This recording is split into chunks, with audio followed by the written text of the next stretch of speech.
সঙ্গীতের মাধ্যমে। বন্দে মাতরম সঙ্গীত আমাদের মিউজিকে হবে। সবাইকে উঠে দাঁড়ানোর জন্য অনুরোধ করছি।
এখন আমাদের আজকের এই সভায় সভাপতি হিসাবে উপস্থিত আছেন আমাদের মহাবিদ্যালয়ের অধ্যক্ষ অধ্যাপক ডক্টর দীপচন্দ্র মন্ডল মহাশয়। ওনাকে আসন গ্রহণ করার জন্য অনুরোধ করছি।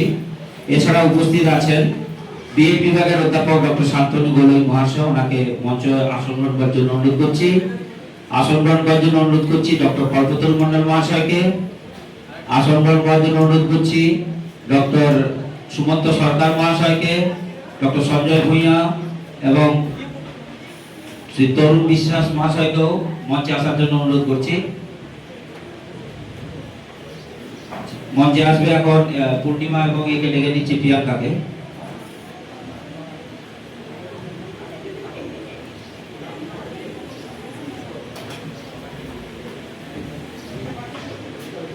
এখন আজকে সভাপতি মহাশয়কে পুষ্পস্তবক দিয়ে বরণ করে নেবে আমাদের পূর্ণিমা।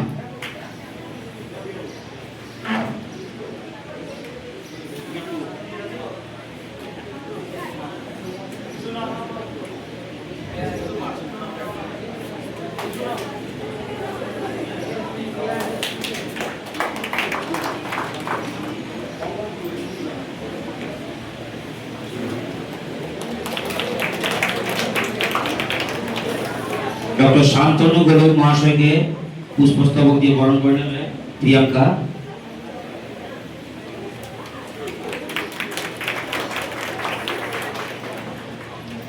ডক্টর কল্পতরু মণ্ডল মহাশয়কে পুষ্পস্তবক দিয়ে বরণ করে নিচ্ছে আমাদের পূর্ণিমা।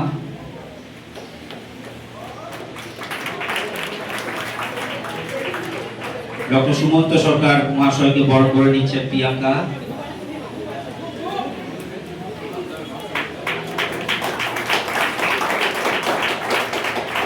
ডক্টর সঞ্জয় ভূঁইয়া মহাশয়কে বরণ করে নিচ্ছেন পূর্ণিমা।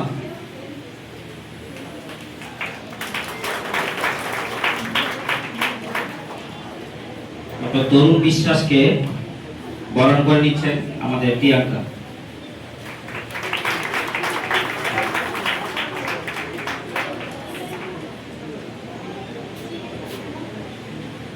আমাদের মধ্যে আজকের অনুষ্ঠানের যিনি সঞ্চালক শিক্ষা বিভাগের অধ্যাপক ডক্টর সুশান্ত জানা মহাশয়কে বরণ করে নিচ্ছে পূর্ণিমা।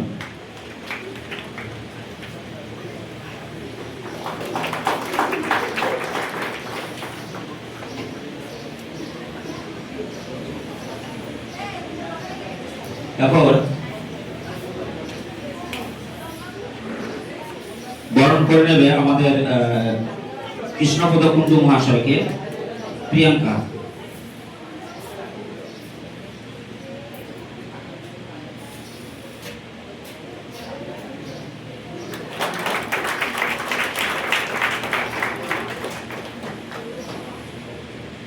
এরপর প্রদীপ প্রজ্বলনের জন্য আমি ডেকে নেব আমাদের আজকের সভাপতি মহাশয়কে এবং ওনাকে যোগ্য সহযোগিতা করার জন্য অন্যান্য সমস্ত অধ্যাপকদের আমি অনুরোধ জানাচ্ছি।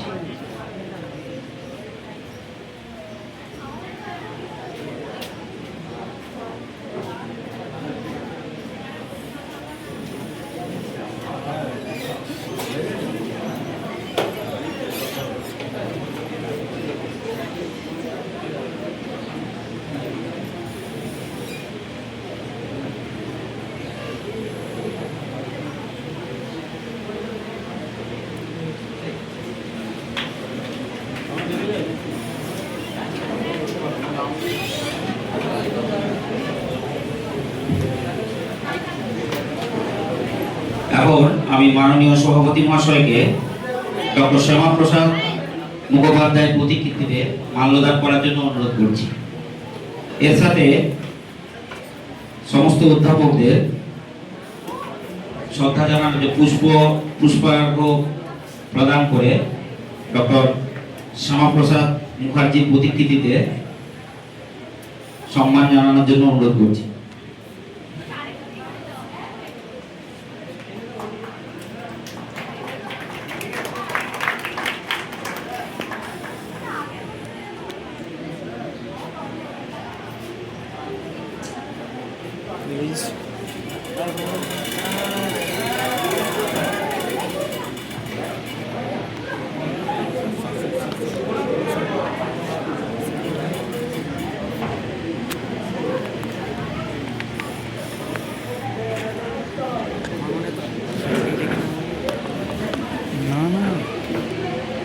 আমাদের মধ্যে উপস্থিত আছে সর্বগায়িকার মহাশয়, এছাড়াও অরূপদা উপস্থিত আছেন, কালুদা উপস্থিত আছেন। ওনাদেরকেও পুষ্পাবরণ অর্পণের জন্য অনুরোধ করছি।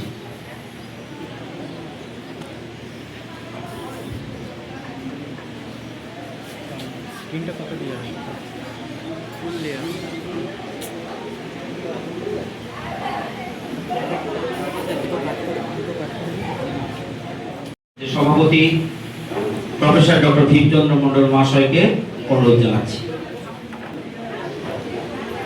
সুপ্রভাত সকলকে।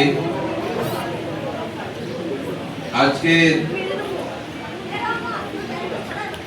আমাদের এই বিশেষ অনুষ্ঠান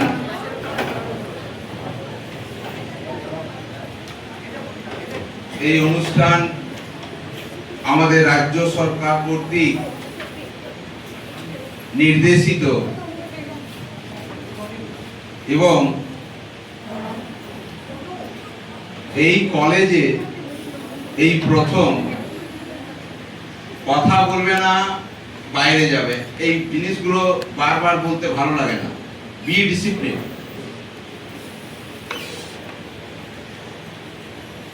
শুরুতে তাল কাটলে ভালো লাগে না। আর বিইং এ টিচার এই জিনিসটা তোমরা উপলব্ধি করবে। অনেক কিছুই আমাদের ভালো লাগে না, শুনতে ভালো লাগে না, আমাদের করতে হবে। শুরু থেকে আবার শুরু করি, এটা কাট করে দিস ভিডিওটা, ঠিক আছে ঠিক আছে, আর কিছু করতে হবে, যা করার করে দেবো, আলটিমেট ওটা আমার কাছেই আসবে। তাহলে আজ আমরা এখানে প্রথমবার, আবার বলছি এটা প্রথমবার, এই সভাগৃহে আমরা মিলিত হয়েছি সরকারি নির্দেশনামায় পশ্চিমবঙ্গ দিবস উদযাপনে। ফলে অনেক কিছু অজানা, অচেনা, অনেক কিছু অপ্রীতিকর বিষয়গুলোকেও আমাদের তুলে ধরতেই হবে। এবং আমরা এই দিনটা তাৎপর্য বলার জন্য যেভাবে আমাকে বলা হয়েছে, তাতে বিভিন্ন তথ্যসূত্র, বিভিন্ন বই, বিভিন্ন ডায়েরি, তাদের মতামত থেকেই আমার এই জায়গাটাকে তৈরি করছি। আমার একটাই দুঃখ, সাল তারিখ সবসময় মনে থাকে না, একটা জায়গাতে লিখেছিলাম সেটাও আবার আনতে ভুলে গেছি। তো ফলে বিষয়টা আমি মোটামুটি সালগুলো কিছুটা বলতে পারবো। আমরা আজকে ভারতবর্ষে যে বসে আছি, সেই ভারতবর্ষে আমাদের যে পশ্চিমবঙ্গ, এই পশ্চিম কথাটা কেন এলো, সেটা আমারও ছাত্র অবস্থা থেকে এটাও আমারও প্রশ্ন ছিল যে ওটা পূর্ব, এটা পশ্চিম। তো পূর্ব কথাটা তো বর্তমান প্রজন্ম নাও শুনতে পারে, কারণ পূর্ব কিসের নিরিখে ওটা পূর্ব, কার নিরিখে? অবশ্যই ভৌগোলিক নিরিখে এটা হচ্ছে আমরা পশ্চিম দিক, ওটা পূর্ব দিক। একটা সময় যখন আমাদের জেলাগুলো ছিল, পশ্চিম দিনাজপুর জেলা, আমাদের শান্তনুবাবু আছে হয়তো মনে করতে পারবেন যে পশ্চিম দিনাজপুর বলে একটা জেলা ছিল। তখনও আমার ছাত্র অবস্থায় প্রশ্ন ছিল পশ্চিম দিনাজপুর কেন, পশ্চিম কথাটা কেন? তো এই উত্তর আমরা কিন্তু খুঁজে পাইনি, বা আমাদেরকে জানানো হয়নি। কোনো কারণে, সে যে কোনো কারণ থাকতেই পারে। এর প্রেক্ষাপটটা জানতে গেলে আমাদেরকে ইতিহাসের পাতায় ফিরে যেতে হবে। এবং ইতিহাসের পাতায় সবচেয়ে যার অবদানটা ইতিহাস বলে ডক্টর শ্যামাপ্রসাদ মুখোপাধ্যায়, তার কথাটা স্মরণ না করলে হবে না।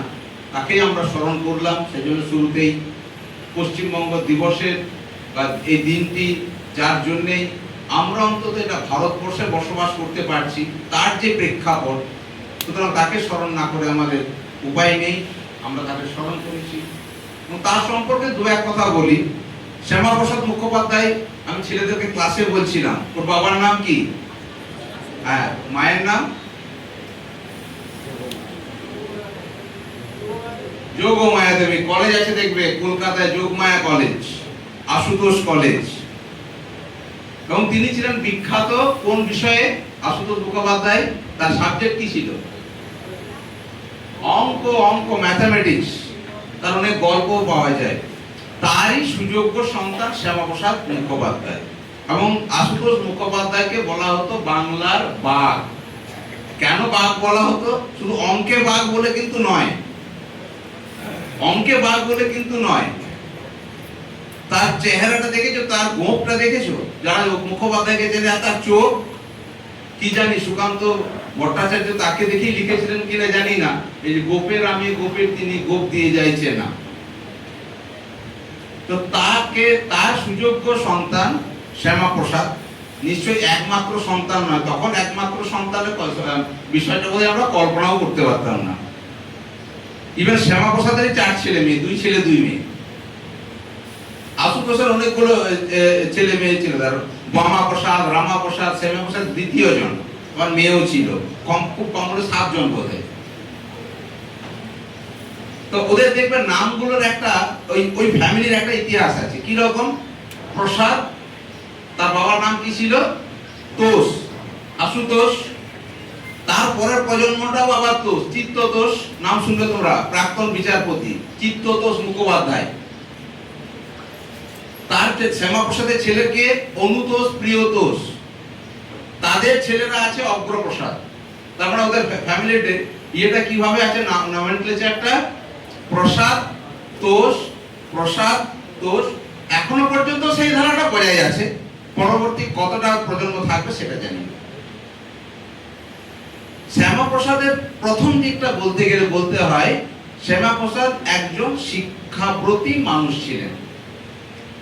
আমরা যদিও তাকে আমরা রাজনৈতিক ব্যক্তিত্ব হিসাবে জানলেও শুরুতে তিনি ছিলেন একজন শিক্ষাব্রতী মানুষ, এবং তিনি মাত্র 33 বছর বয়সে, কত সাল বলছি, অনলি 33 ইয়ার্স এজে তিনি কলকাতা বিশ্ববিদ্যালয়ে, যেটা ক্যালকাটা ইউনিভার্সিটি বলো, তার কিন্তু উপাচার্য নিয়োগ হয়েছিলেন দুবার, 1934-36। তখন কিন্তু উপাচার্য 4 বছরের জন্য নিয়োগ হতো না, 2 বছরের জন্য হতো, 34-36, 36-38। তার বিষয় কি ছিল শ্যামাপ্রসাদের? বাংলাতে ইংরেজি নিয়ে গ্র্যাজুয়েশন, বাংলায় এমএ, তারপর বিদেশে এলএলবি বা তৎকালীন ব্যারিস্টারি যেটাকে বলা হতো। তখন যে কোর্টে তখনকার সময়ে উকিলদের 4টে শ্রেণী বিভাগ ছিল, উকিলদের 4টে ক্লাস ছিল। সর্ব উঁচুতে যারা বিদেশ থেকে পড়ে আসতো তাদেরকে কি বলা হতো? ব্যারিস্টার। মানে ব্যারিস্টার মানে কিন্তু বিলেত ফেরত, হয় ইংল্যান্ড থেকে পড়ে আসবে, অনেকগুলো নাম আছে, প্রচুর নাম পাবে তুমি ব্যারিস্টার। তারপরে অ্যাডভোকেট, তারপরে প্লিডার, সর্বনিম্ন স্তরটা ছিল মোক্তার। আগে কথা দেখবে তুমি সাহিত্যতে পাবে, আমরা তো ডাক্তার মোক্তার হতে পারলাম না, তাহলে মোক্তার কারা ছিল? মোক্তার ছিল সর্বনিম্ন শ্রেণীর উকিল, যেটাকে আমরা এখন জুনিয়র সিনিয়র এইভাবে যেমন ভাগ করি, এখন সবাই আমরা অ্যাডভোকেট, দেশ বা বিদেশে ডিগ্রি নয়। তো আমাদের শ্যামাপ্রসাদ কিন্তু ব্যারিস্টারি পাস করেছিলেন after the death of Ashutosh Mukhopadhyay.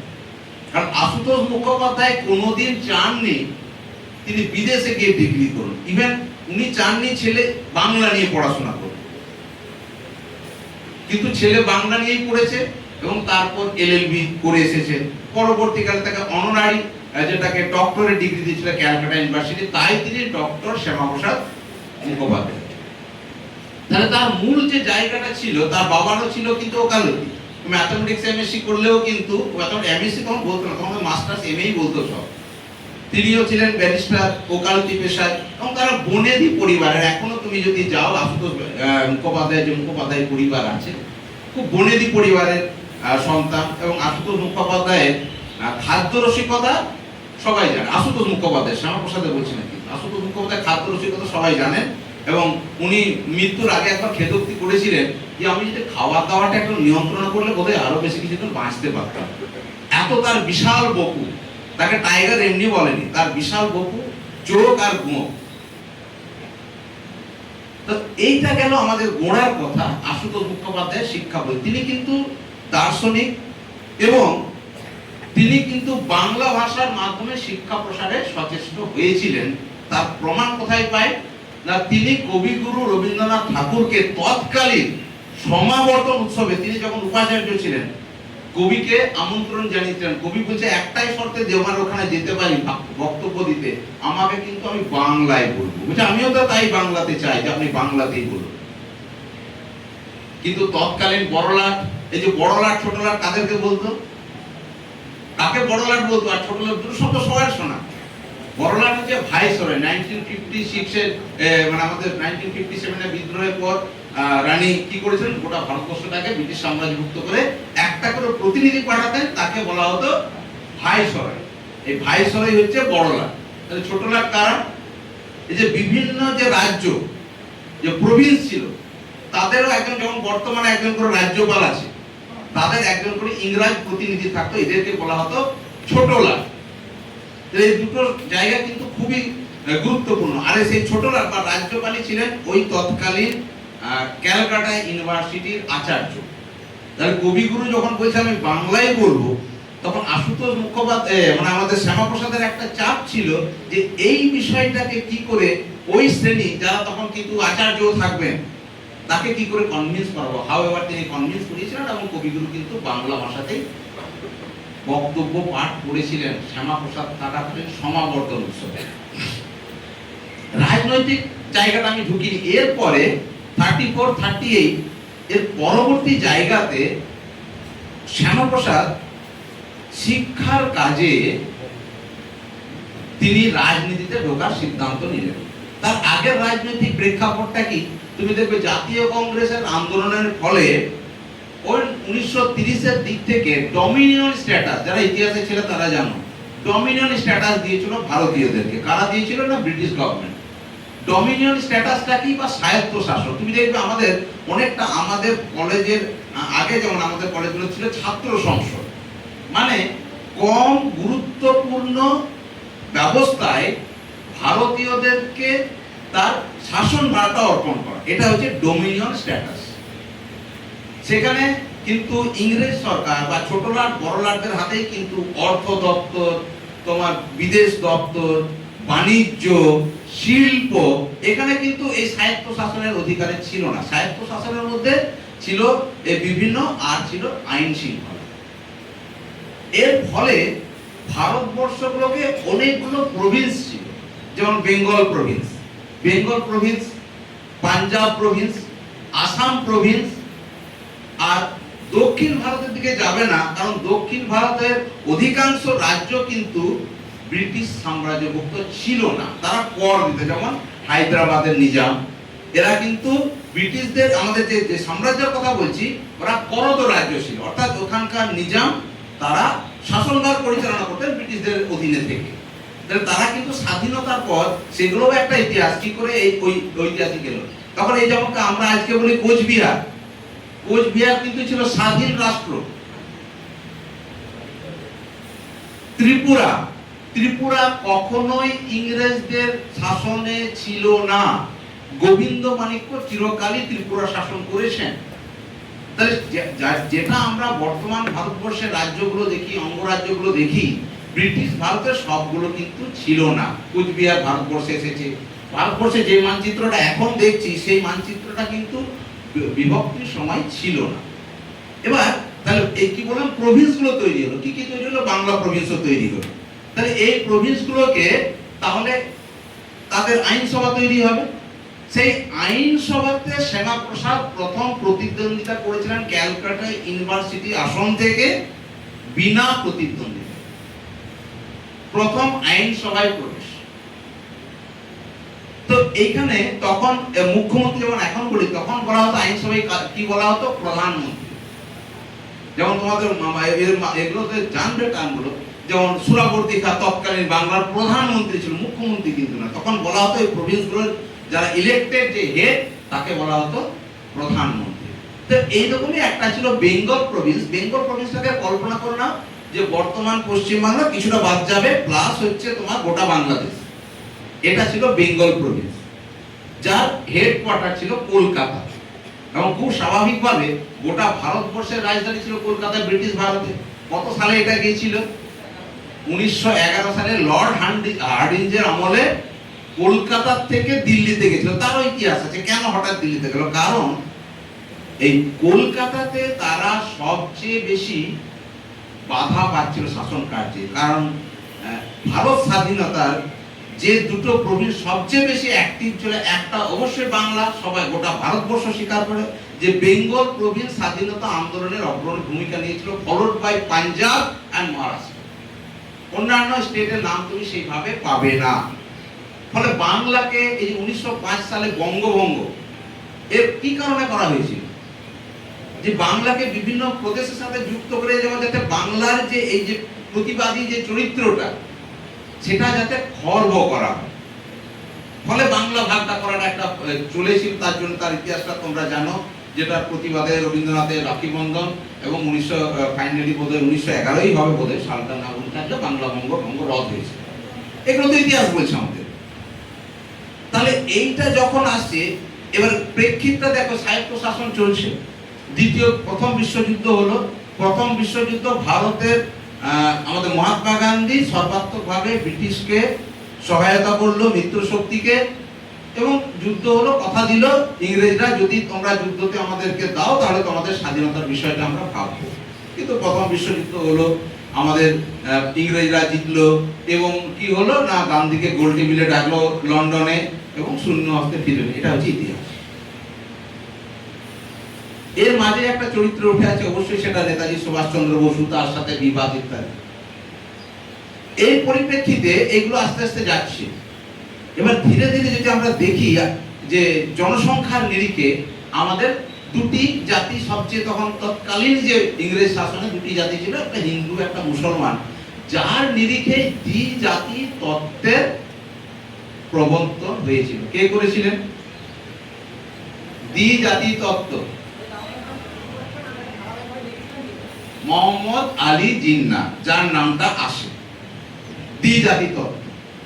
অর্থাৎ ওই দ্বিজাতি তত্ত্বের প্রবর্তনের মাধ্যমেই কিন্তু এই যে একটা বিভাজন, যার পূর্ণ মাত্রায় ইন্ধন ছিল আমাদের ইংরেজ গভর্নমেন্টের। কারণ ছিল, কারণ এই দ্বিজাতিকে তুমি দেখবে যে প্রশাসকরা সবসময় বলে ডিভাইড অ্যান্ড রুল।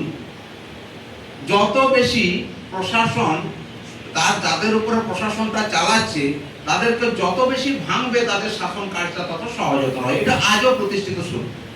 ফলে কোনো প্রশাসকই চান না যে মানে আমি যাদেরকে কার্যভার শাসন করছি, করছি যাদের, তারা এক। কোনো প্রশাসনই চান না। সেটা স্বাধীন ভারত কি, স্বাধীন পরবর্তী ভারত কি, আরো পরবর্তীতে ওটা চলবে।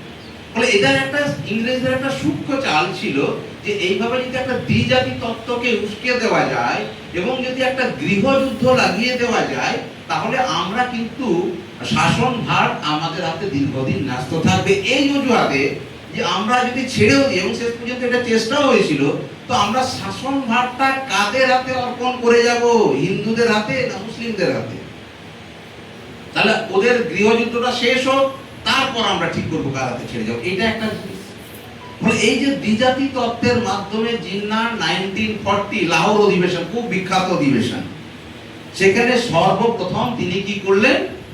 পাকিস্তান গঠনের প্রস্তাব করলেন এবং পাশও করিয়ে নিলেন। তখনও কিন্তু জিন্নাহ জানতেন না যে পাকিস্তান গঠিত হবে, আদৌ হবে নাকি সেটা স্বপ্ন। পরের দিকে সেই প্রস্তাবটা যত যেতে লাগলো, এবং ইংরেজদের একটা প্রচন্ড মদত ছিল যে যেভাবে হোক এই জায়গাটাকে ডিভাইড করে দেওয়া, মানে আলটিমেট যদি ছেড়েই যেতে হয়, কারণ 30-র পর থেকে কিন্তু ইংরেজ গভর্নমেন্ট বুঝতে শুরু করেছিল যে সব স্বাধীনতা ভারতবর্ষকে দিতেই হবে, যতটা সম্ভব দুর্বল করে দেওয়া। যে সূক্ষ্ম চাল চেলেছিলেন, আমরা আজও আমরা তার অল্প করে চলেছি।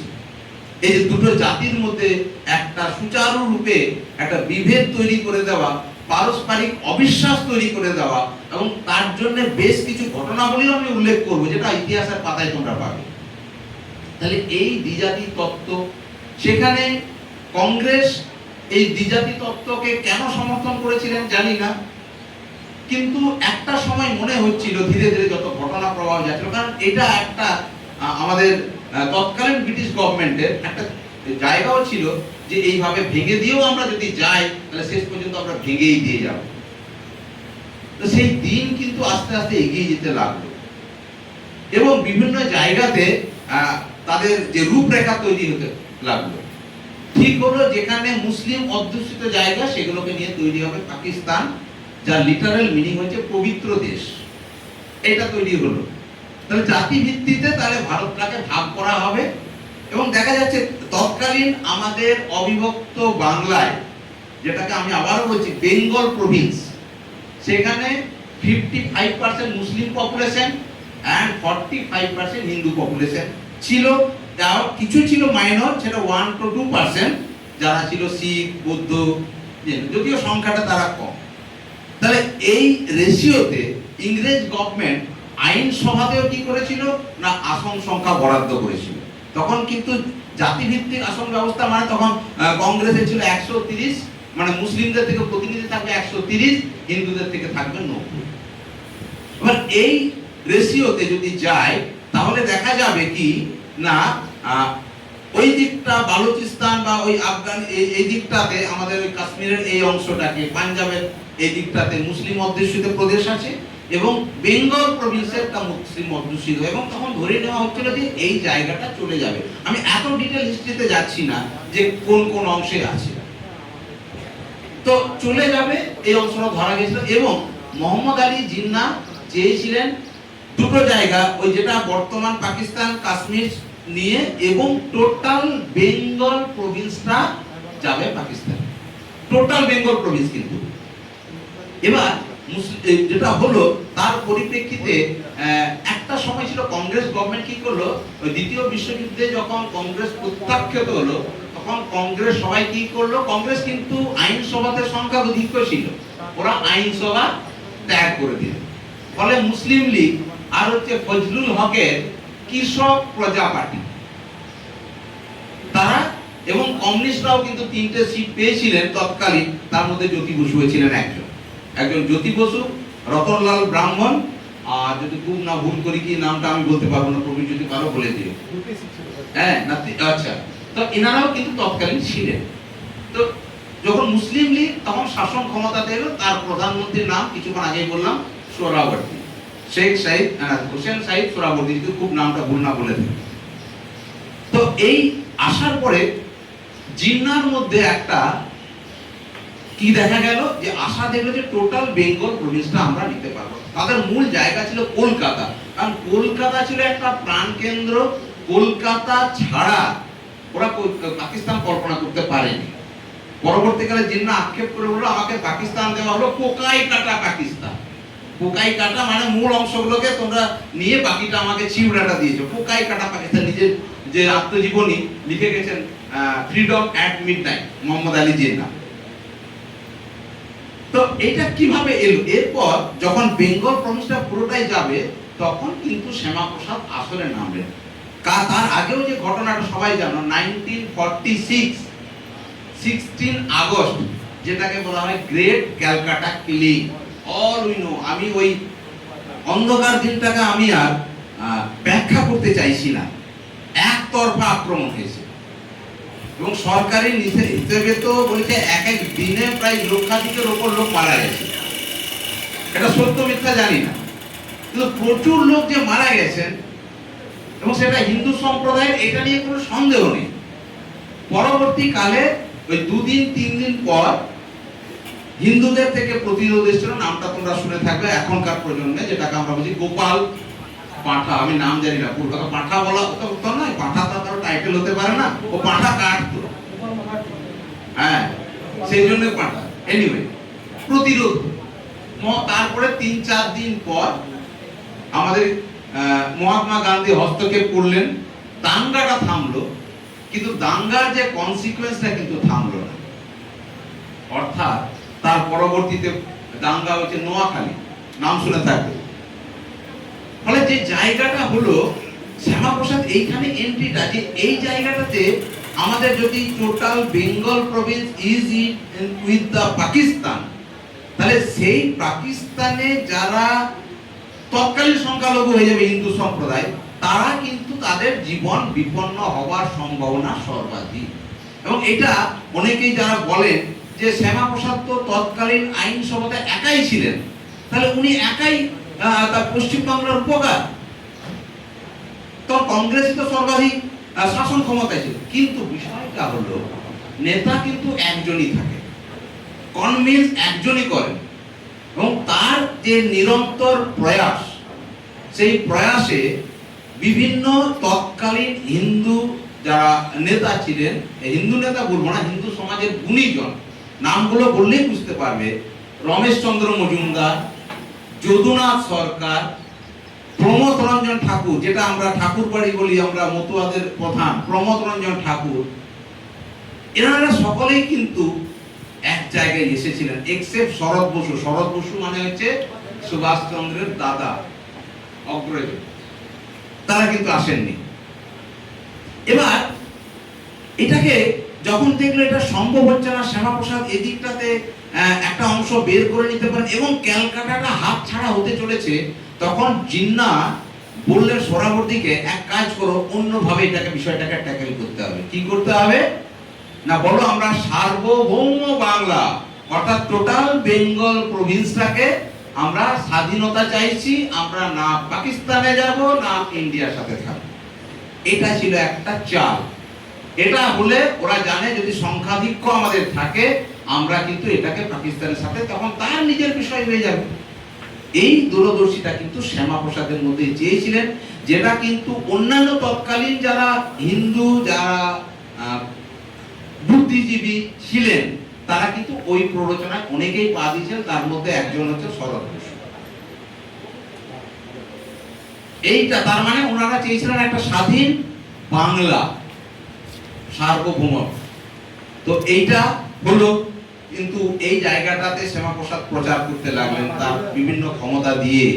এবং তোমরা শুনে থাকবে যে তারকেশ্বরে একটা হিন্দু মহাসম্মেলন হয়েছিল সম্ভবত 4 থেকে 6 এপ্রিল, যদি আমি তারিখটা না ভুল করতে পারি। সেখানে শ্যামাপ্রসাদের তার ঐতিহাসিক ভাষণ সেখানে দলিল করেছিল। তার আগে যে জায়গাটা দেখা যাচ্ছে, মানে ওইদিকে তো ব্রিটেনেও তো পালাবদল হচ্ছে। ব্রিটেনের তৎকালীন প্রধানমন্ত্রী ছিল উইনস্টন চার্চিল। কোন পার্টি?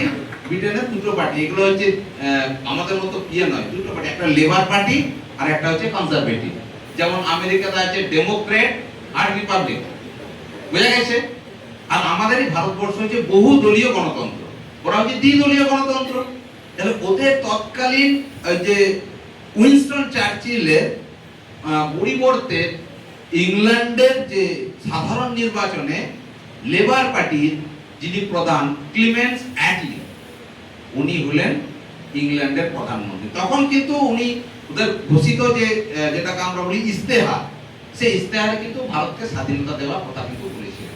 এবং এসেই তারা ঘোষণা করলেন যে ভারতবর্ষে স্বাধীনতা দেওয়া হবে। 1946 কে শুধু দায়িত্বভার অর্পণ করার জন্য পাঠানো হয়েছিল লাস্ট ভাইসরয় হিসাবে কাকে? Lord Mountbatten. 1946 এসেই তো মাউন্টব্যাটেন দেখলে এইরকম পরিস্থিতি, এইদিকে জিন্না অনড়, জিন্নার সাথে বৈঠক করলেন, ফলপ্রসূ হলো না। উনি বললেন আচ্ছা দেখো, তুমি যদি পাকিস্তান চাও তোমার কিন্তু পাঞ্জাব প্রভিন্সটা বাদ হয়ে যাবে, কারণ ওখানেও হিন্দু অধ্যুষিত জায়গা আছে এবং বাংলাটাও কিন্তু একটা জায়গা বাদ হয়ে যাবে। উনি কিন্তু কোনোভাবেই রাজি হচ্ছিলেন না যে কলকাতাকে বাদ দিয়ে পাকিস্তান, যেটাকে এখন তৎকালীন বলা হতো পূর্ব পাকিস্তান, কলকাতাকে বাদ দিয়ে নয়। উনি কিন্তু সর্বদা চেয়েছেন কলকাতার, কারণ কথিত আছে, এগুলো তো নেই, যে তৎকালীন যে প্রধানমন্ত্রী সোহরাওয়ার্দী, ওর কিন্তু প্রচুর সম্পত্তি ছিল কলকাতায়। তার প্রমাণটা কি? 1947 সালে 14ই আগস্ট তারা সবাই চলে গেল, সোহরাওয়ার্দী পাকিস্তানে গিয়েছিলেন 1948 সালের মার্চ মাসে। তাহলে এতদিন ধরে তিনি ভারতবর্ষে কি করছিলেন? এগুলো প্রশ্ন থাকে। নিশ্চয়ই তার সম্পত্তির বিলি বন্টন করছিলেন, অনেক কিছু এই জায়গাগুলোতে আছে। ফলে মাউন্টব্যাটেন এসে দেখলেন যেটা এটা ছাড়া সম্ভব নয়, বিভাজন হবে। শ্যামাপ্রসাদ ওইদিকে হিন্দুদেরকে ঐক্য করে কিন্তু চাইলেন যে তারাও মাউন্টব্যাটেনের সাথে প্রতিনিধিত্ব দেখা করলেন এবং বোঝালেন যে কেন আমরা করব। এবং এই যে স্ট্যাটিস্টিক্সটা হয়েছিল 1941 এর সেন্সাসের ভিত্তিতে, এই সেন্সাসটা হয়েছিল, যেমন সেই জনগণনা কিন্তু আজকের থেকে হচ্ছে না, 1941 এ জনগণনা হয়েছিল, তার ভিত্তিতে এই যে হিন্দু মুসলমানের সংখ্যাটা আমরা বলছি। তো সেই জায়গাতে তিনি দায়িত্ব দিলেন প্রশান্ত চন্দ্র মহলানবিশ, নাম শুনেছো? বিখ্যাত স্ট্যাটিস্টিশিয়ান, পরবর্তীকালে প্ল্যানিং কমিশনের সদস্য হয়েছিলেন। তো তাকে দায়িত্ব দিলেন শ্যামাপ্রসাদ, তোমাকে এই স্ট্যাটিস্টিক্সটা তৈরি করে দিতে হবে যে কোন দেশে, কারণ আমাকে মাউন্টব্যাটেনকে প্রেজেন্ট করতে হবে, কোন প্রদেশে কি ধরনের জনসংখ্যা আছে, কিভাবে আছে, সেই বিস্তারিত বিবরণ তোমাকে দিতে হবে। তো এইরকম অনেকগুলো জেলা ছিল, আমার সব জেলাগুলো লেখা ছিল কি কি জেলা তৎকালীন বাংলার ছিল, যে কোনগুলো মুসলিম অধ্যুষিত জেলা, কোনগুলো হিন্দু অধ্যুষিত জেলা, কোথায় কিভাবে পার্টিশন হবে।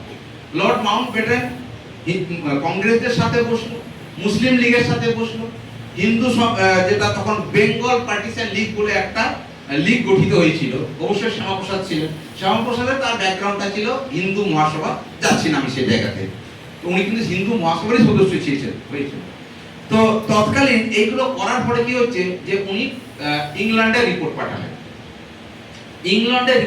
কারণ সিদ্ধান্ত তো নেবে ইংল্যান্ডের পার্লামেন্ট, বিভাজন হবে কি হবে না, কিভাবে বিভাজন হবে, তার যে রূপরেখা সেটা তৈরি হবে কার মাধ্যমে? না, ইংল্যান্ডের পার্লামেন্টের ডিসিশন হবে।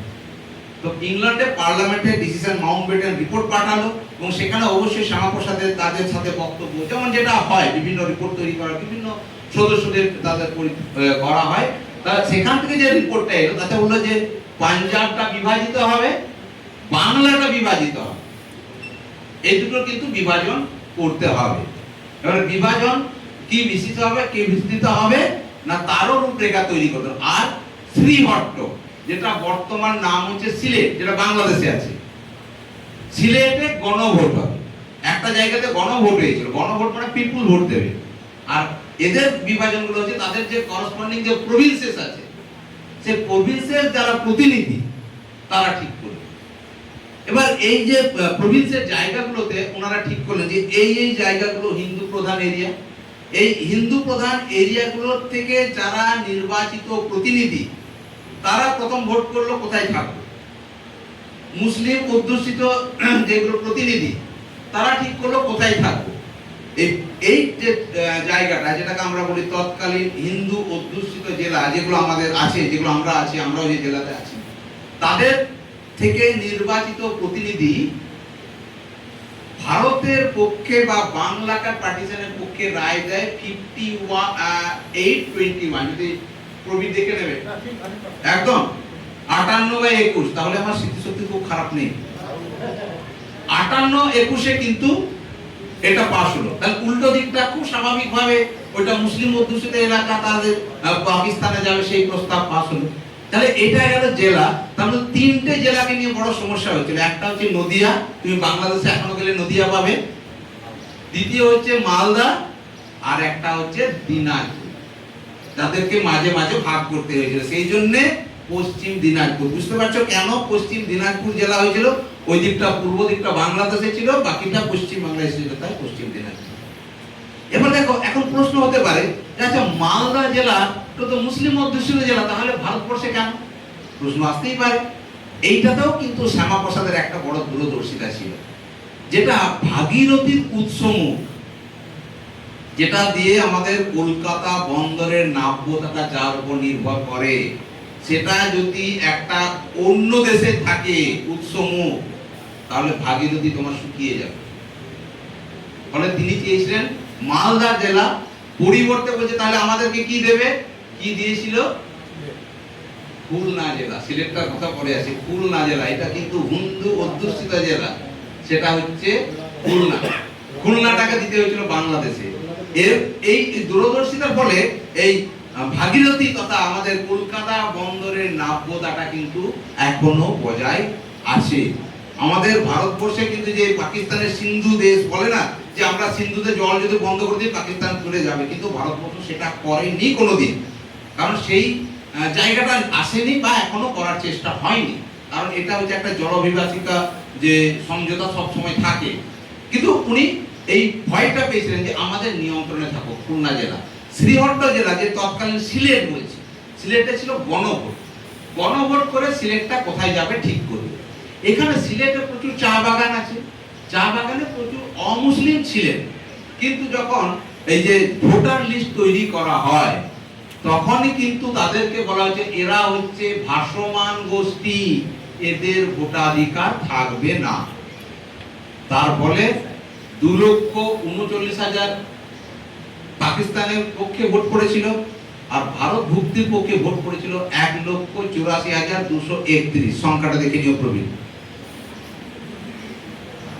অর্থাৎ এই ভোটে কিন্তু তৎকালীন শ্রীহট্ট বা সিলেট কিন্তু বাংলাদেশের অন্তর্ভুক্ত হয়েছে।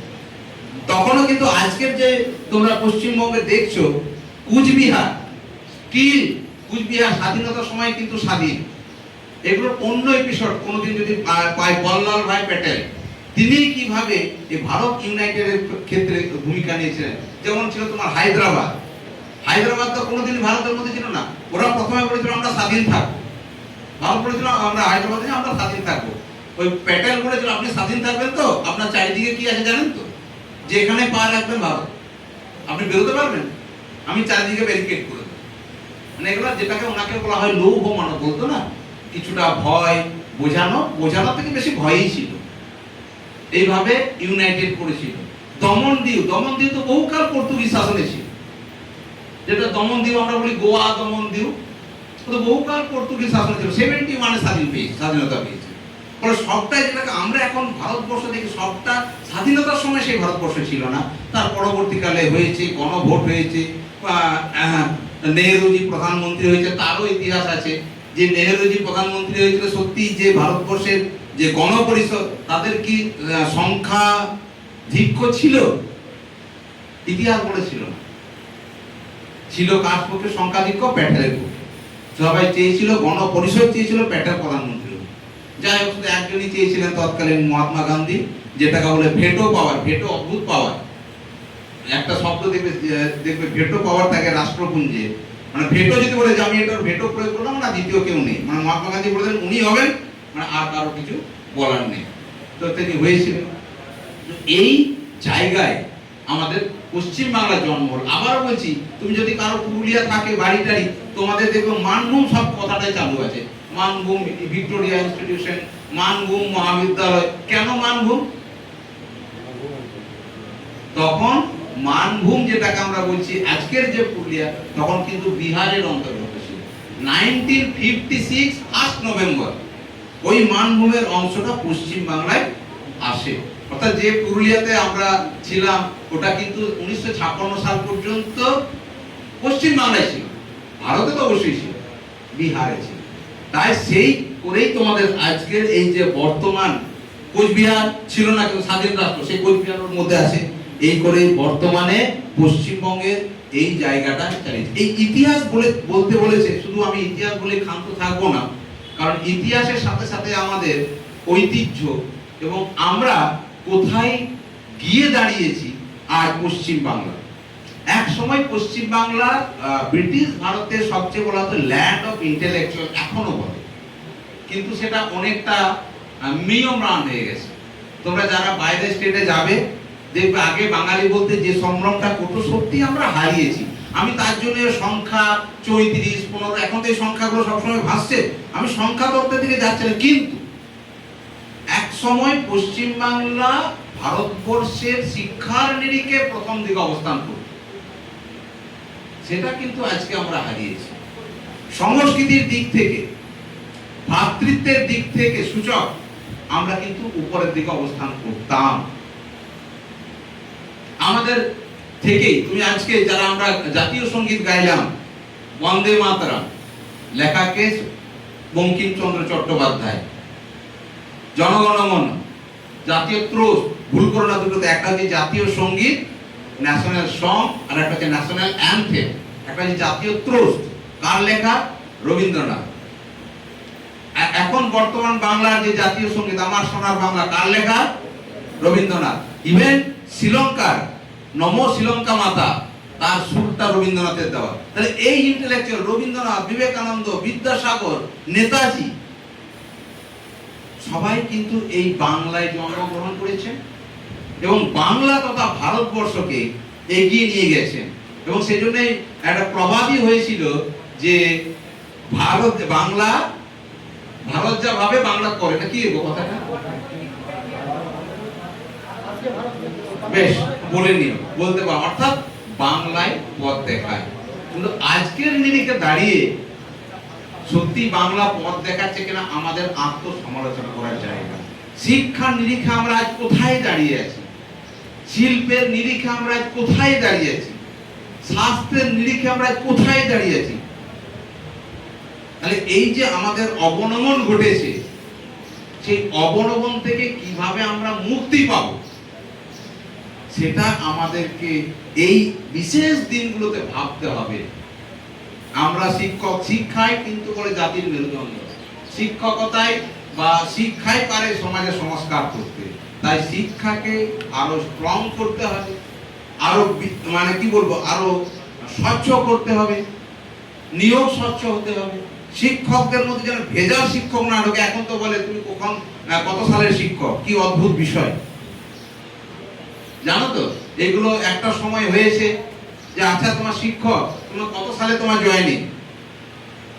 তাহলে এই যে বিষয়গুলো অনেক শিক্ষককে বলতে হয় আমি এই সময়ে জয়েনিং, ফলে আমার মধ্যে কালি নেই। কেন আসবে?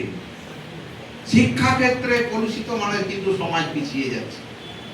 তাই আমাদের সময় হয়েছে, পশ্চিমবাংলার মানুষ ডাক দিয়েছে এবং একটা পরিবর্তন এসেছে। আমরা সেই পরিবর্তিত সরকারের কাছে তার কার্যক্রম এর মাধ্যমে আমরা চাইব যে পশ্চিমবাংলা শিক্ষায়, শিল্পে, স্বাস্থ্যে, আবার জগৎ সভায় শ্রেষ্ঠ আসন লোক, এই অঙ্গীকার করে, এই কি বলবো, এই শপথ করে আজকের দিনে আমাদেরকে এগিয়ে যেতে হবে। সেটাই হলো পশ্চিমবঙ্গ দিবসের পালনের সবচেয়ে বড় তাৎপর্য। ইতিহাস আমরা জানবো, এই প্রবীররা বলবে ফরগিভ বাট নট ফরগেট, ইতিহাস ভুলবো না, কিন্তু ইতিহাসের জন্য বর্তমান প্রজন্মকে দায়ীও করব না। ইতিহাস ইতিহাস ইতিহাস থেকে আমরা শিক্ষা নেব যেন এই ধরনের ঘটনাগুলোর আর পুনরাবৃত্তি না হয়। তাই আমাদের এই ইতিহাস চর্চা, ইতিহাসটা বলেছি, আর আমাদের শৌর্য কিভাবে আমরা ফিরে পাবো, কি জায়গাতে আমরা যাব, আমাদের কি করতে হবে, ছাত্র সমাজ, শিক্ষক সমাজের কি ভূমিকা হবে, এই দিনগুলোকে আজকে থেকেই আমাদের ঠিক করে নিতে হবে। সকলকে অসংখ্য ধন্যবাদ। ভাবতে পারিনি যে এতক্ষণ আমি বলতে পারবো। হ্যাঁ, সকলকে ধন্যবাদ। আমরা এই দিনে ধন্যবাদ। আমাদের মধ্যে উপস্থিত হয়েছে আমাদের অ্যালুমনি অ্যাসোসিয়েশনের সম্পাদক মাননীয় শ্রী প্রবীর দত্ত মহাশয়। ওনাকে আমি মঞ্চে ডেকে নেব আজকের দিনে তাৎপর্য সম্পর্কে ব্যাখ্যা করার জন্য। ওনাকে এখন আমরা বরণ করে নিচ্ছি। বরণ করার জন্য আমি প্রিয়াঙ্কাকে ডেকে নিচ্ছি মঞ্চে।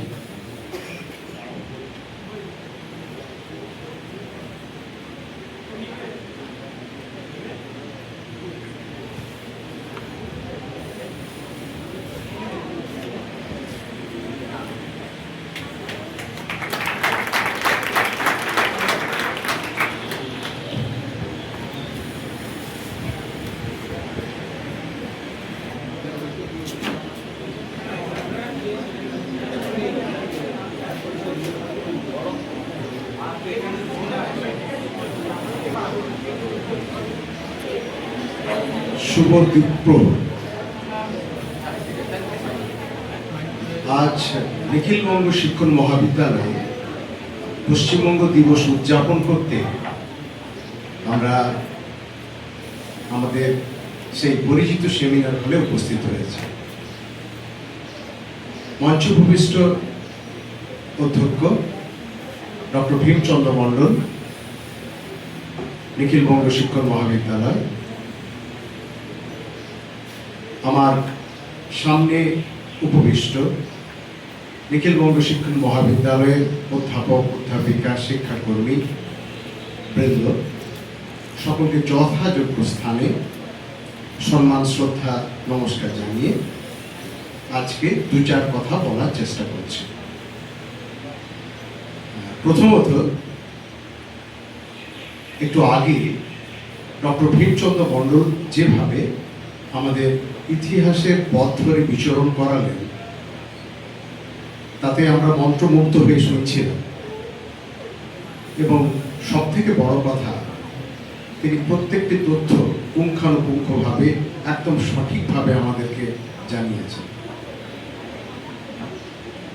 আমরা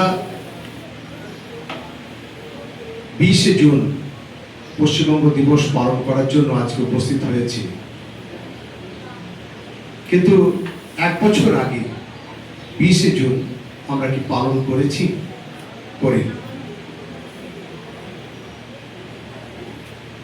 ইতিহাস পর্যালোচনা করা, ইতিহাসের পথে এগিয়ে চলা, আমরা যারা শিক্ষিত মানুষজন রয়েছি এবং আমাদের দায়িত্ব এই সন্ধিক্ষণে কি সেটা পশ্চিমবঙ্গ দিবসকে কেন্দ্র করে আমরা ঠিক করে নিতে পারবো।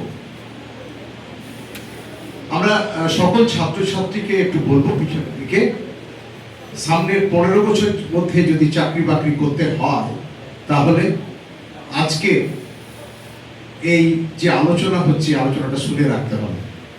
এটা খুব জরুরি হয়ে পড়বে সামনের 15 বছরের মধ্যে বা 10 বছরের মধ্যে যদি আমাদের কোনো জায়গায় প্রতিষ্ঠিত হতে হয়।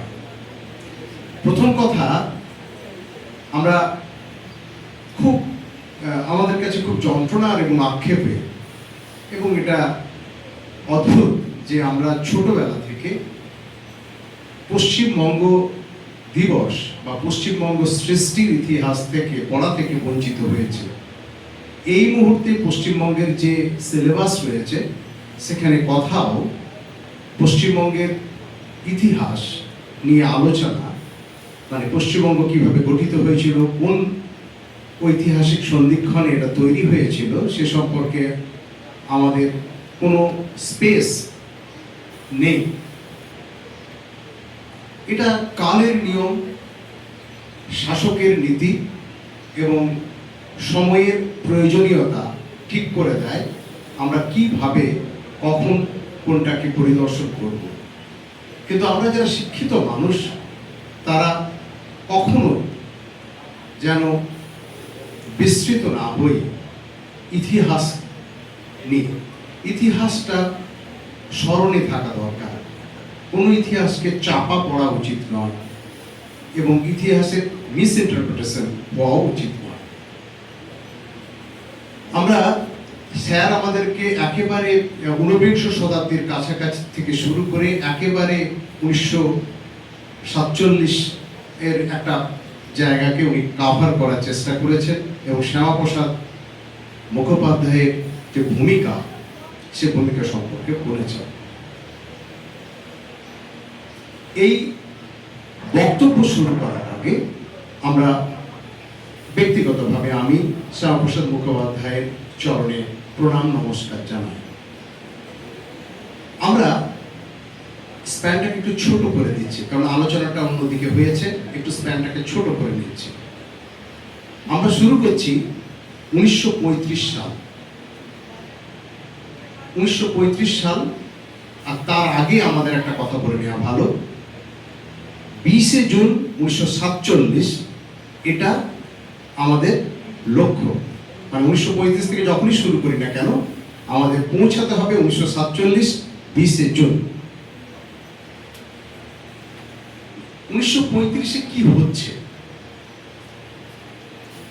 1935 যেটা হচ্ছে সেটা জানা প্রয়োজন। সেটা হলো ভারত শাসন আইন। যারা ইতিহাসের ছাত্রছাত্রী বা আমরা যারা ইতিহাস পড়েছি তারা জানি 1935 সালের ভারত শাসন যে আইন ছিল সেখান থেকে 1947 দেশভাগ পর্যন্ত এই ইতিহাসটা আমাদের জানা প্রয়োজন।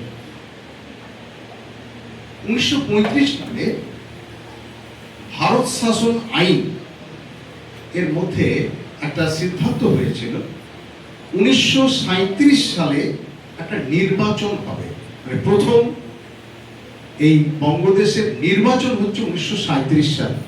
এটা জানা প্রয়োজন কারণ কদিন আগেই আমাদের একটা বিধানসভা নির্বাচন হয়ে গেছে যা পট পরিবর্তন করেছে, কিন্তু এর সূচনা আমাদের বঙ্গদেশে 1937 সালে সাধারণ নির্বাচনের মধ্যে দিয়ে হয়েছে। অর্থাৎ 1935 সালে 2 বছর পর 1937 সালে ভারত শাসন অনুযায়ী মূল উদ্দেশ্য কি ছিল? এই যে প্রদেশগুলো রয়েছে ভারতে তাদের একটা স্বায়ত্ত শাসন প্রদান করা, মানে একটা শাসন অধিকার প্রদান করা। ভারতবর্ষ পরাধীন হতে পারে, কিন্তু এই পরাধীন ভারতবর্ষেও জনপ্রতিনিধিদের নিয়ে দুটি দ্বিকক্ষ বিশিষ্ট আইনসভা গঠিত হয়। একটি ছিল আইন পরিষদ আর একটি ছিল বিধানসভা। এটা 1937। তাহলে আমরা একটা ভালো করে দেখে নিই, 1935 তারপর 1937। 1937 সালে নির্বাচন হলো। 1937 সালে নির্বাচন হচ্ছে এবং সেই নির্বাচন হচ্ছে জানুয়ারি মাসে। বাংলার প্রথম সাধারণ নির্বাচন 1937 সালে হচ্ছে এবং এই সময় কোনো দল একক সংখ্যাগরিষ্ঠতা অর্জন করে না। কি হলো? কংগ্রেস সবথেকে বড়, সবথেকে সংখ্যাগরিষ্ঠ দল হিসেবে আত্মপ্রকাশ করলো। ছিল মুসলিম লীগ, ছিল কেপিপি অর্থাৎ কৃষক প্রজা পার্টি এবং এরা ছিল। কিন্তু কংগ্রেস সবথেকে সংখ্যা কেউ কংগ্রেস কি করলো এই সময়, যেহেতু তার কাছে সেই সংখ্যা ছিল না সরকার গঠনের জন্য, সে সরকার গঠন করতে চায়নি। ফলে ফজলুল হক স্যার বলছিলেন, ফজলুল হকের যে কৃষক প্রজা পার্টি ছিল এবং মুসলিম লীগ মিলে একটা প্রথম সরকার গঠন করে আমাদের বঙ্গদেশে। আমাদের পড়াশোনাটা যদি 47-এর কাছে আসতে হয়, 37 থেকে 47-এর মধ্যে বিচরণ করতে হবে। এবার প্রথম ফজলুল হক মন্ত্রিসভা, এখানে মুসলিম লীগ রয়েছে, মুসলিম লীগের প্রতিনিধি রয়েছে এবং ফজলুল হক, এই ফজলুল হক যে আমাদের কৃষক প্রজা পার্টি, এটা কিন্তু খুব সাম্প্রদায়িক দল ছিল না, ধর্মভিত্তিক দল ছিল না। মুসলিম লীগ ধর্মভিত্তিক দল হলেও এটা ছিল না। কিন্তু এই নির্বাচনে বাংলার যে মুসলিম মধ্যবিত্ত পরিবার বা কৃষক শ্রেণীর যে মুসলিমদের যে ক্ষমতা, সে ক্ষমতা কিন্তু বেড়ে যায়। তার কারণ আছে, কয়েকটা স্টেপস এখানে ছিল, যে স্টেপসগুলোর কারণে হয়েছিল সেটা আমরা আসছি। মনে রাখতে হবে, শ্যামাপ্রসাদ মুখোপাধ্যায় স্যার বলছিলেন, তিনি মূলত শিক্ষাবিদ, তিনি সম্ভবত সর্বকনিষ্ঠ উপাচার্য ছিলেন, স্যাররা বলতে পারবেন, উপাচার্য ছিলেন। তার বাবা বাংলার বাঘ আশুতোষ মুখোপাধ্যায়, তিনি উপাচার্য ছিলেন, কিন্তু খুব কম বয়সে উপাচার্য ছিলেন কলকাতা বিশ্ববিদ্যালয়ে। এবং কলকাতা বিশ্ববিদ্যালয়ের মতো বিশ্ববিদ্যালয়ে কোনো বাঙালি এবং ভারতীয় যদি উপাচার্য হন, তার মানে তাকে আমরা বলতে পারি তিনি একজন স্টলওয়ার্ট ছিলেন। এবার 1937 সালে উনি রাজনীতিতে প্রবেশ করছেন। তাহলে উনি ছিলেন শিক্ষা সংস্কারক, শিক্ষাবিদ, উপাচার্য, এইখানে ছিলেন। কিন্তু এইখানে 1937 সালে নির্বাচনের মধ্যে দিয়ে স্যার আশুতোষ মুখোপাধ্যায়ের পুত্র শ্যামাপ্রসাদ মুখোপাধ্যায় প্রত্যক্ষ রাজনীতিতে অভিষেক ঘটল। তিনি কলকাতা বিশ্ববিদ্যালয়ের কেন্দ্র থেকে স্বতন্ত্রভাবে মানে আইনসভায় এসেছিলেন। মানে এমন নয় যে তিনি নমিনেটেড ছিলেন, তিনি নির্বাচিত প্রতিনিধি হিসেবে 1937 সালে আইনসভায় এলেন। এখানে আসার কারণ কি ছিল? তিনি তো শিক্ষা নিয়েছিলেন, সমাজ সেবা করতেন, কিন্তু কিছু ঘটনা আছে যে ঘটনাটা জানা প্রয়োজন। একটা হচ্ছে কমিউনাল অ্যাওয়ার্ড, দ্যাট ইজ সাম্প্রদায়িক বাটোয়ারা। এটা ঘটেছে কখন?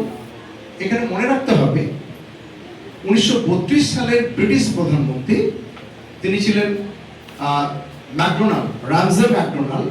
উনি একটা নীতি এনেছিলেন, কমিউনাল অ্যাওয়ার্ড ঘোষণা করেছিলেন। এটা 1935 সালের আইনে অন্তর্ভুক্ত করেন এবং যে নির্বাচক মণ্ডলী দেওয়া হয় সেখানে হিন্দু এবং মুসলমানদের একটা ভাগ বাটোয়ারা করে দেওয়া হয়। অর্থাৎ নির্বাচন প্রতিনিধিরা যারা নির্বাচিত হতেন তাদের একটা ভাগ করে দেওয়া হয়। এখানে একটা খুব গুরুত্বপূর্ণ কথা বলা ভালো। প্রথম নির্বাচনে মোট আসন যেটা ছিল সেটা হচ্ছে 250। স্যার বলছিলেন প্রথম নির্বাচনের যে আসন সংখ্যা, সে আসন সংখ্যা ছিল 250 এবং এই 250 আসনের মধ্যে এটা খুব ভালো করে জানা দরকার। তথ্যটা অনেক সময় ভুল বলে ফলে আমাকে কখনো কখনো দেখতে হচ্ছে। 250টির মধ্যে মুসলিম লীগ ছিল 114, সংখ্যাধিক্য ছিল। কংগ্রেস ছিল 86, হিন্দু মহাসভা 2, যার প্রতিনিধি আমাদের শ্যামাপ্রসাদ মুখোপাধ্যায়, সিপিআই এর 2, তখন সিপিআই এর তৈরি হয়নি, আর জ্যোতি বসু এবং রতনলাল ব্রহ্ম দার্জিলিং এর শ্রমিক পার্টি থেকে বিলং করতেন, দার্জিলিং থেকে, এবং জ্যোতি বসু কমিউনিস্ট পার্টি থেকে অফ ইন্ডিয়া বিলং করতেন। অন্যান্য হিন্দু ছিল 13, অন্যান্য মুসলিম 8 এবং 25 জন ইউরোপীয় সদস্য ছিলেন। অর্থাৎ এইটা ছিল সেই সময়কার পরিস্থিতি। এখন শ্যামাপ্রসাদ মুখোপাধ্যায় এসে একটু লক্ষ্য করলেন, প্রথম যে যৌথ সরকার গঠন হয়েছে সেখানে কি সমস্যা হলো। সেখানে যেটা হলো, দেখা গেল বিশ্ববিদ্যালয়ের যে শিক্ষক পদ রয়েছে সেখানে হিন্দু সম্প্রদায়ের যোগ্যতা সত্ত্বেও মুসলিম সম্প্রদায়কে প্রাধান্য দেওয়া হচ্ছে। উনি দেখেছিলেন এটা। তারপর যেটা হয়েছিল সেটা হচ্ছে মিউনিসিপ্যালিটির যে কর্মী যারা রয়েছেন সেখানেও নিয়োগের ক্ষেত্রেও এই সমস্যা শুরু হয়েছে। ফলে কোনো না কোনোভাবে হিন্দু সম্প্রদায়ভুক্ত মানুষেরা তারা যোগ্য শিক্ষিত হওয়া সত্ত্বেও খানিকটা বঞ্চিত হচ্ছিল। স্বাভাবিকভাবে সরকার যেমন হবে, সরকারের নীতি তাই হওয়ার কথা, সেটা হচ্ছিল। এবার উনি সেই সময় যে প্রাকৃতিক দুর্যোগ ছিল, বিশেষ করে মেদিনীপুরে প্রাকৃতিক দুর্যোগ হোক বা বিভিন্ন জায়গায় সমাজসেবার কাজ করতে করতে মানুষের কাছে আসার সুযোগ পেয়ে যায়, অর্থাৎ তার জনমতকে যাতে করে প্রচার করতে পারেন সেখানে তিনি রাখতে পারবেন। এখানে খেয়াল রাখতে হবে, তিনি এই যে আমাদের হিন্দু মহাসভার সদস্য প্রথমের দিকে ছিলেন না, তিনি কিন্তু সাভারকারের দ্বারা অনুপ্রাণিত হয়ে তিনি হিন্দু মহাসভায় যোগ দেন এবং খুব 1 বছরের মধ্যেই তিনি কিন্তু তার সভাপতিত্ব তিনি গ্রহণ করেছেন। এখন আমরা ইতিহাসটাকে আমরা এগিয়ে যাওয়ার দিকে যেতে গেলে এখানে যেটা 20 জুন 1947 সালে যে ঘটনাটি হয়েছিল সেটিকে ভালো করে মনে রাখতে হবে। সেটা হচ্ছে এখানে 3টে অধিবেশন হয়েছিল। মানে পশ্চিমবঙ্গ গঠন খুব কঠিন ছিল, সেটা আমরা উপলব্ধি করার চেষ্টা করছি। 1947 সালের 20 জুন একটা অধিবেশন হয়েছিল, আইনসভার অধিবেশন, যৌথ অধিবেশন অর্থাৎ পূর্ববঙ্গ প্রাদেশিক আইনসভা আর পশ্চিমবঙ্গ প্রাদেশিক আইনসভা যৌথভাবে যে সিদ্ধান্ত নিয়েছিলেন, সেই সিদ্ধান্ত যেটা হয়েছিল সেটা কিন্তু খুব ভীতিপ্রদ। এখানে মনে রাখতে হবে এবং সংখ্যাগুলো পারলে মনে রাখতে হবে, কারণ সামনে 10 বছরে আমাদের দরকার হবে। 126টি ভোট তারা ছিল বঙ্গ বিভাগের বিপক্ষে, অর্থাৎ তারা এই বাংলাকে বিভাজন চাননি। অর্থাৎ বাংলা একটা অখণ্ড বাংলা থাকবে। সেই বাংলা কোথায় যাবে, ভারতে যাবে না পাকিস্তানে যাবে সেটা ডিসাইডেড হয়নি, কিন্তু এটা ঠিক হয়েছিল যে বঙ্গ বিভাজন কিন্তু হবে। তার পক্ষে ভোট পড়েছিল 126টি এবং এর বিপক্ষে অর্থাৎ বঙ্গ বিভাজন প্রয়োজন তার পক্ষে ভোট পড়েছিলেন, স্যার বলছিলেন 90টি ভোট পড়ে এবং এই 90টি ভোট যারা দিয়েছিলেন তারা ভারতে থাকার কথা বলেছিলেন। তার এটা হচ্ছে যৌথ অধিবেশন। যৌথ অধিবেশনে মানে পরাজয় ঘটেছিল যারা পশ্চিমবঙ্গকে ভাগ করতে চেয়েছিলেন, মানে বঙ্গকে ভাগ করতে চেয়েছিলেন, অথচ তারা ভারতবর্ষের সংযুক্তিও চেয়েছিলেন। আরেকটি অধিবেশন সেখানে হচ্ছে পূর্ববঙ্গের যে অধিবেশন, পূর্ববঙ্গ মানে হচ্ছে মুসলিম অধ্যুষিত প্রতিনিধিদের নিয়ে যে অধিবেশন হয়েছিল, সেখানে যে হিসেবটা, সেই হিসেবটা এরকম 106 এবং 35 ভোট। 106 চেয়েছিলেন যে বিভাজন না হোক আর 35 জন চেয়েছিলেন বিভাজন হোক, অর্থাৎ এখানেও কিন্তু বিভাজনের বিপক্ষে ছিলেন। আচ্ছা, বিভাজন কি প্রয়োজন নেই তার প্রেক্ষাপটটাও জানা দরকার। আর 3 নম্বর অধিবেশন যেটা আমাদের পশ্চিমবঙ্গ প্রাদেশিক আইনসভার, সেখানে সব থেকে গুরুত্বপূর্ণ জায়গাটা যেটা আমাদের মনে রাখতে হবে সেটা হচ্ছে 58-21 ভোটে বঙ্গ বিভাগের পক্ষে প্রস্তাব গৃহীত হয়। এই 58-21 এই যে স্কোর লাইনটা, এই স্কোর লাইনটা মনে রাখতে হবে এই কারণে না 58 জন মানুষ পশ্চিমবঙ্গ গঠনের ক্ষেত্রে তারা ভোটাধিকার প্রদান করেছিল। আচ্ছা, এখানে যে আইনসভা ছিল সেই আইনসভায় কিন্তু এটা কিন্তু নিশ্চিত করে মনে রাখতে হবে এখানে সংখ্যাধিক্য ছিল কংগ্রেসের। এমন নয় যে কংগ্রেস এখানে তাতে কোনো ভূমিকা ছিল না, কংগ্রেসের যথেষ্ট ভূমিকা ছিল, কিন্তু পশ্চিমবঙ্গ গঠনে শ্যামাপ্রসাদের ভূমিকা কি সেটা স্পষ্ট হবে এইখানে। স্কোর লাইনটা 58-21 যেখানে হচ্ছে 58 জনের মধ্যে যারা ভোট দিয়েছিলেন তাদের প্রায় সকলকেই কনভিন্স করানো এবং তার ভোট যাতে করে পশ্চিমবঙ্গ গঠনের ক্ষেত্রে জমা হয় তার জন্য তিনি উদ্যোগ গ্রহণ করেছিলেন। সেই উদ্যোগটা একদিনে হয়নি, প্রায় 2000 ছোট ছোট সভা, ছোট বড় সভা তিনি অংশগ্রহণ করেছিলেন। এখানে স্যার বলছিলেন যে বুদ্ধিজীবীরা যেমন রমেশচন্দ্র মজুমদার, যদুনাথ সরকার, মেঘনাথ সাহা, এই যে বিশিষ্ট মানুষেরা তারা যেমন ছিলেন, তার সঙ্গে সঙ্গে 2 জন কমিউনিস্ট প্রতিনিধিও কিন্তু সমর্থন করেছিলেন। তাদের মধ্যে পড়েন, এক হচ্ছে আমাদের জ্যোতি বসু এবং আমরা বললাম রতনলাল ব্রহ্ম, তারা সমর্থন করেছিলেন। কিসের জন্য? যাতে করে পশ্চিমবঙ্গ গঠিত হয়। এটা তো গেল। এই ভোটটাকে ভিত্তি করেই 20 জুনের যে ভোট, তাকে ভিত্তি করে 15ই আগস্ট পশ্চিমবঙ্গ তৈরি হচ্ছে।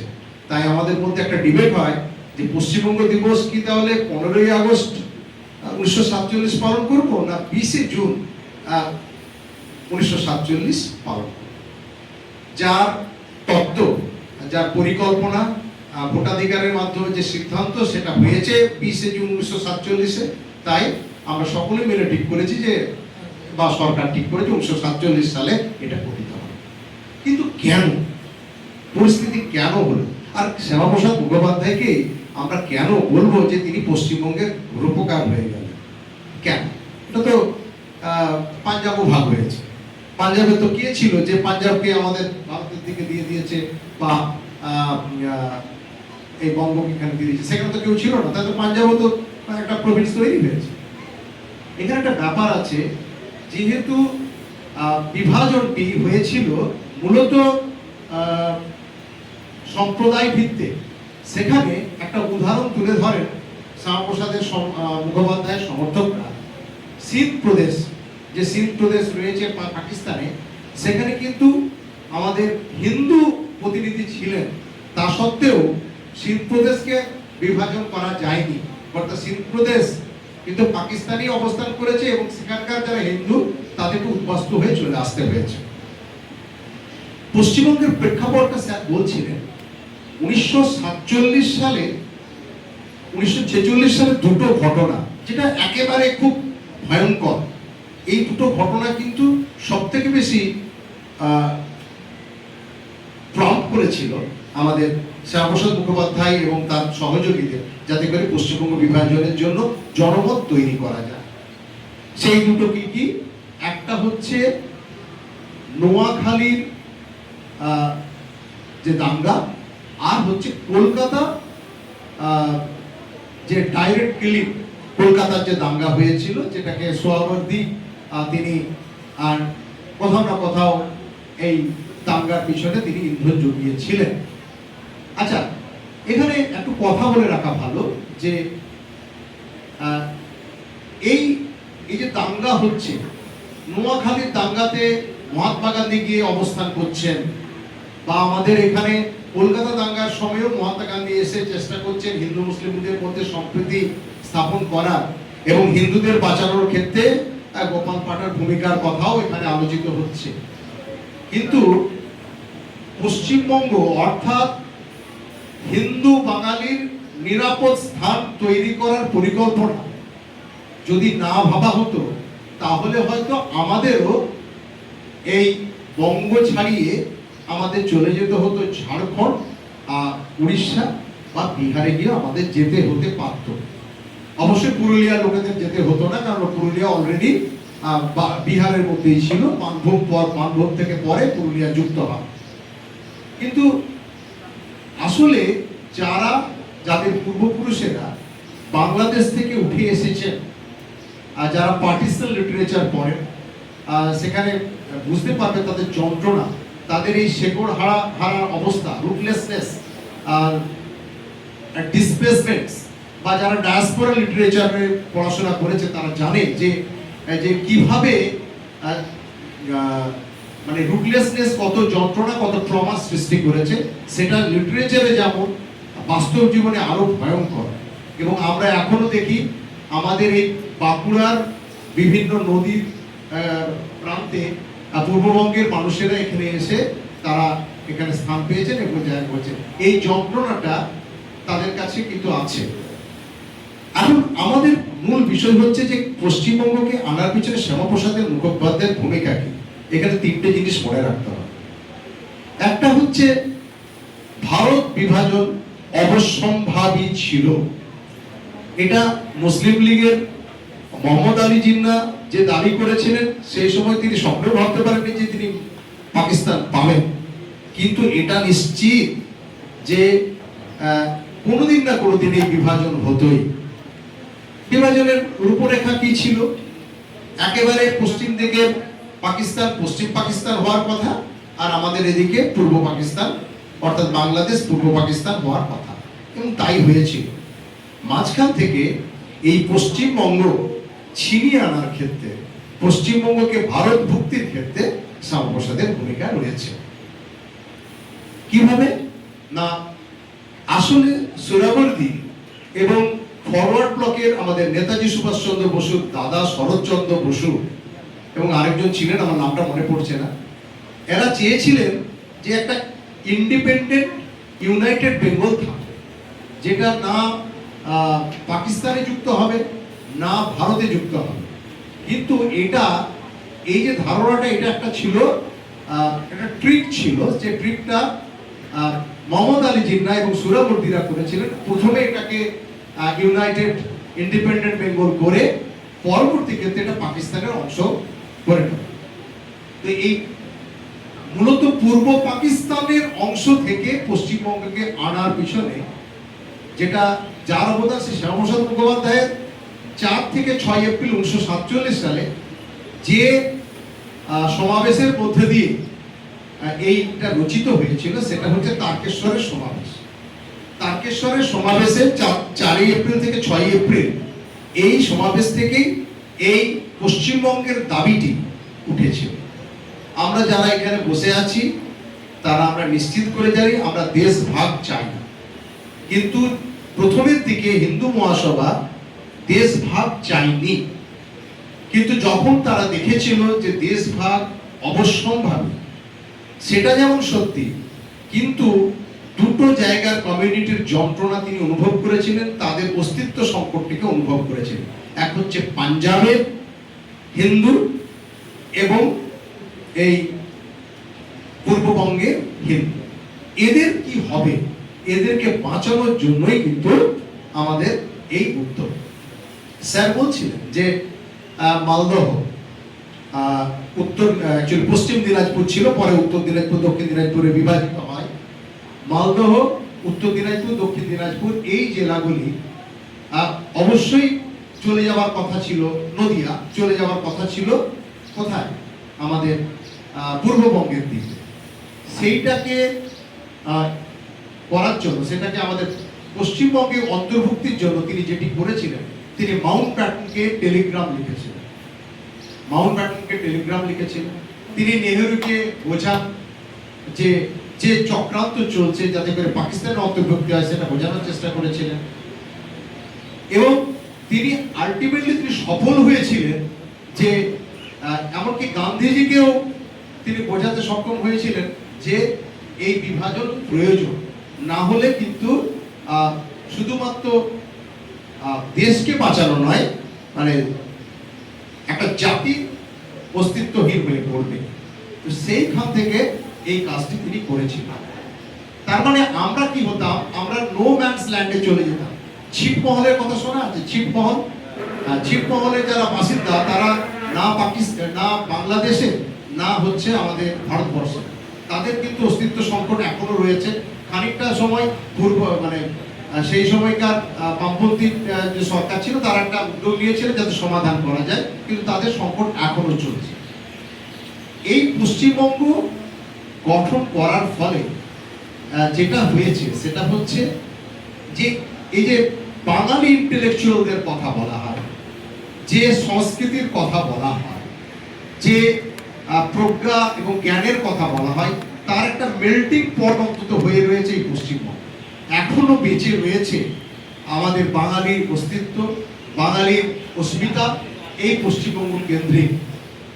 এখনো গোখলের কথা অনুযায়ী what Bengal things today India will think tomorrow, এভাবে একটা ধারণা আছে। তো এখন যেটা প্রয়োজন সেটা হচ্ছে এই পশ্চিমবঙ্গকে গঠন হয়েছে, আমরা ইতিহাস সচেতন ছিলাম না, ইতিহাস জানা গেছে, কিন্তু ইতিহাস যেন তো পড়ে থাকলে চলবে না, সামনের দিকে এগিয়ে যাওয়ার কথা। তাহলে কিভাবে আমরা আমাদের দেশকে, সমাজকে, রাজ্যকে আমরা কিভাবে এগিয়ে নিয়ে যেতে পারি তার দায়িত্ব নিতে হবে। আজকের দিনে আমাদের শপথ গ্রহণ করতে হবে যে শিক্ষা, সংস্কৃতি, জ্ঞান চর্চা বাঙালি যে জায়গা আগে নিয়েছিল সেই জায়গা যাতে করে আবার অর্জন করতে পারে। শ্যামাপ্রসাদ মুখোপাধ্যায় একবার বলেছিলেন যে Jinnah divided India and I divided Pakistan, অর্থাৎ পাকিস্তানের বিভাজন করে আমি পশ্চিমবঙ্গ তৈরি করেছি, জিন্না ভারত বিভাজন করে পাকিস্তান করেছেন। তার কৃতিত্ব এখানে যে বাঙালিদের জন্য একটা ভূখণ্ড দিয়ে গেছেন, যে ভূখণ্ডে আমরা আমাদের অস্তিত্ব রক্ষা করে চলেছি। বিশেষ কিছু বলার নেই, তাহলে যেটা জানা প্রয়োজন যে এই পশ্চিমবঙ্গ তৈরিতে, পশ্চিমবঙ্গ গঠনে শ্যামাপ্রসাদ মুখোপাধ্যায় কিভাবে অগ্রণী ভূমিকা নিলেন। মাত্র তো দুটো সিট, দুটো সিটের মধ্যে দিয়ে কিভাবে করলেন। এটা কি হয়েছে, এরা সবাই কিন্তু মূলত কংগ্রেস ঘরানা।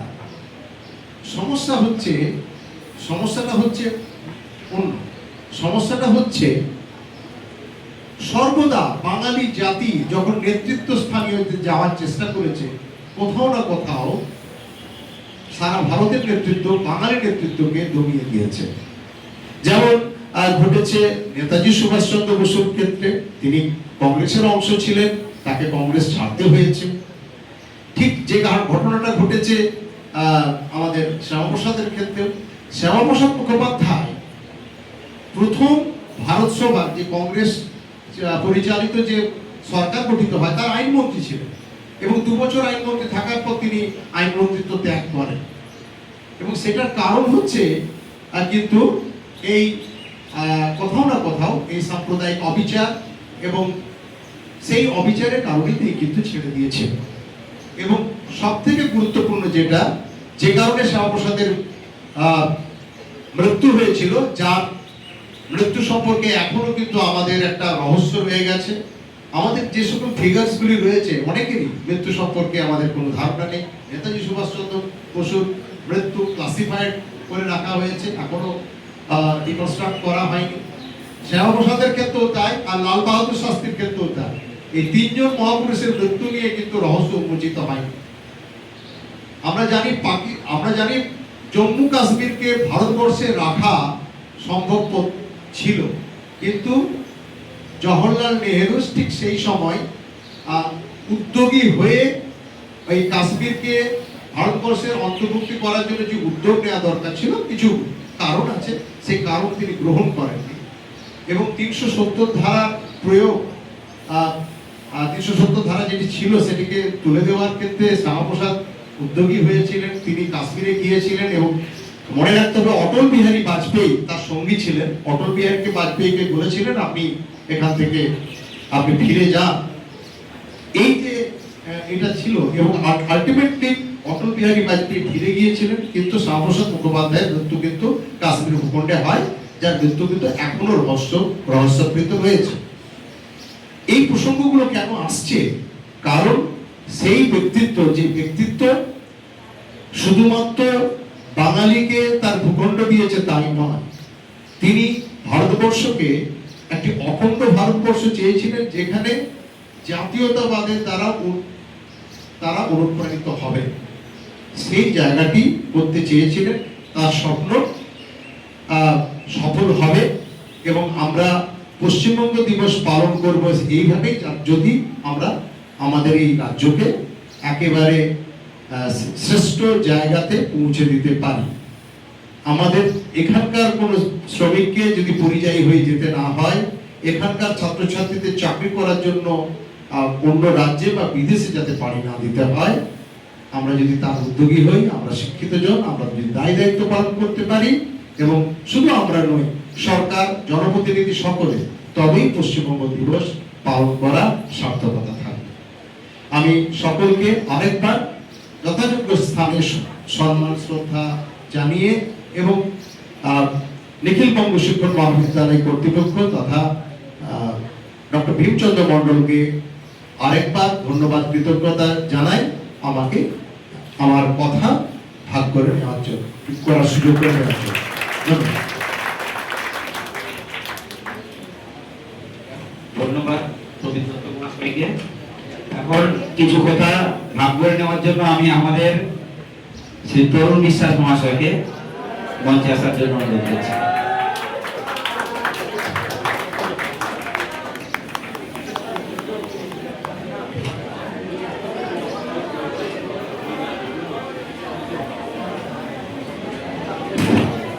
নমস্কার। আজকের সভাপতি ডক্টর ভীমচন্দ্র মন্ডল স্যার এবং অন্যান্য অধ্যাপক, নন স্টাফ এবং আমার ছাত্রছাত্রীদের, আজকের 20শে জুন যে ভারত সঙ্গে পশ্চিমবঙ্গ যুক্ত হয়েছিল, সেই সম্পর্কে আমাদের বিশেষ করে হিন্দু ধর্ম, হিন্দুদের রক্ষার যিনি কর্তা ছিলেন ডক্টর শ্যামাপ্রসাদ মুখার্জি, তার সম্পর্কে কয়েকটি কথা বলবো।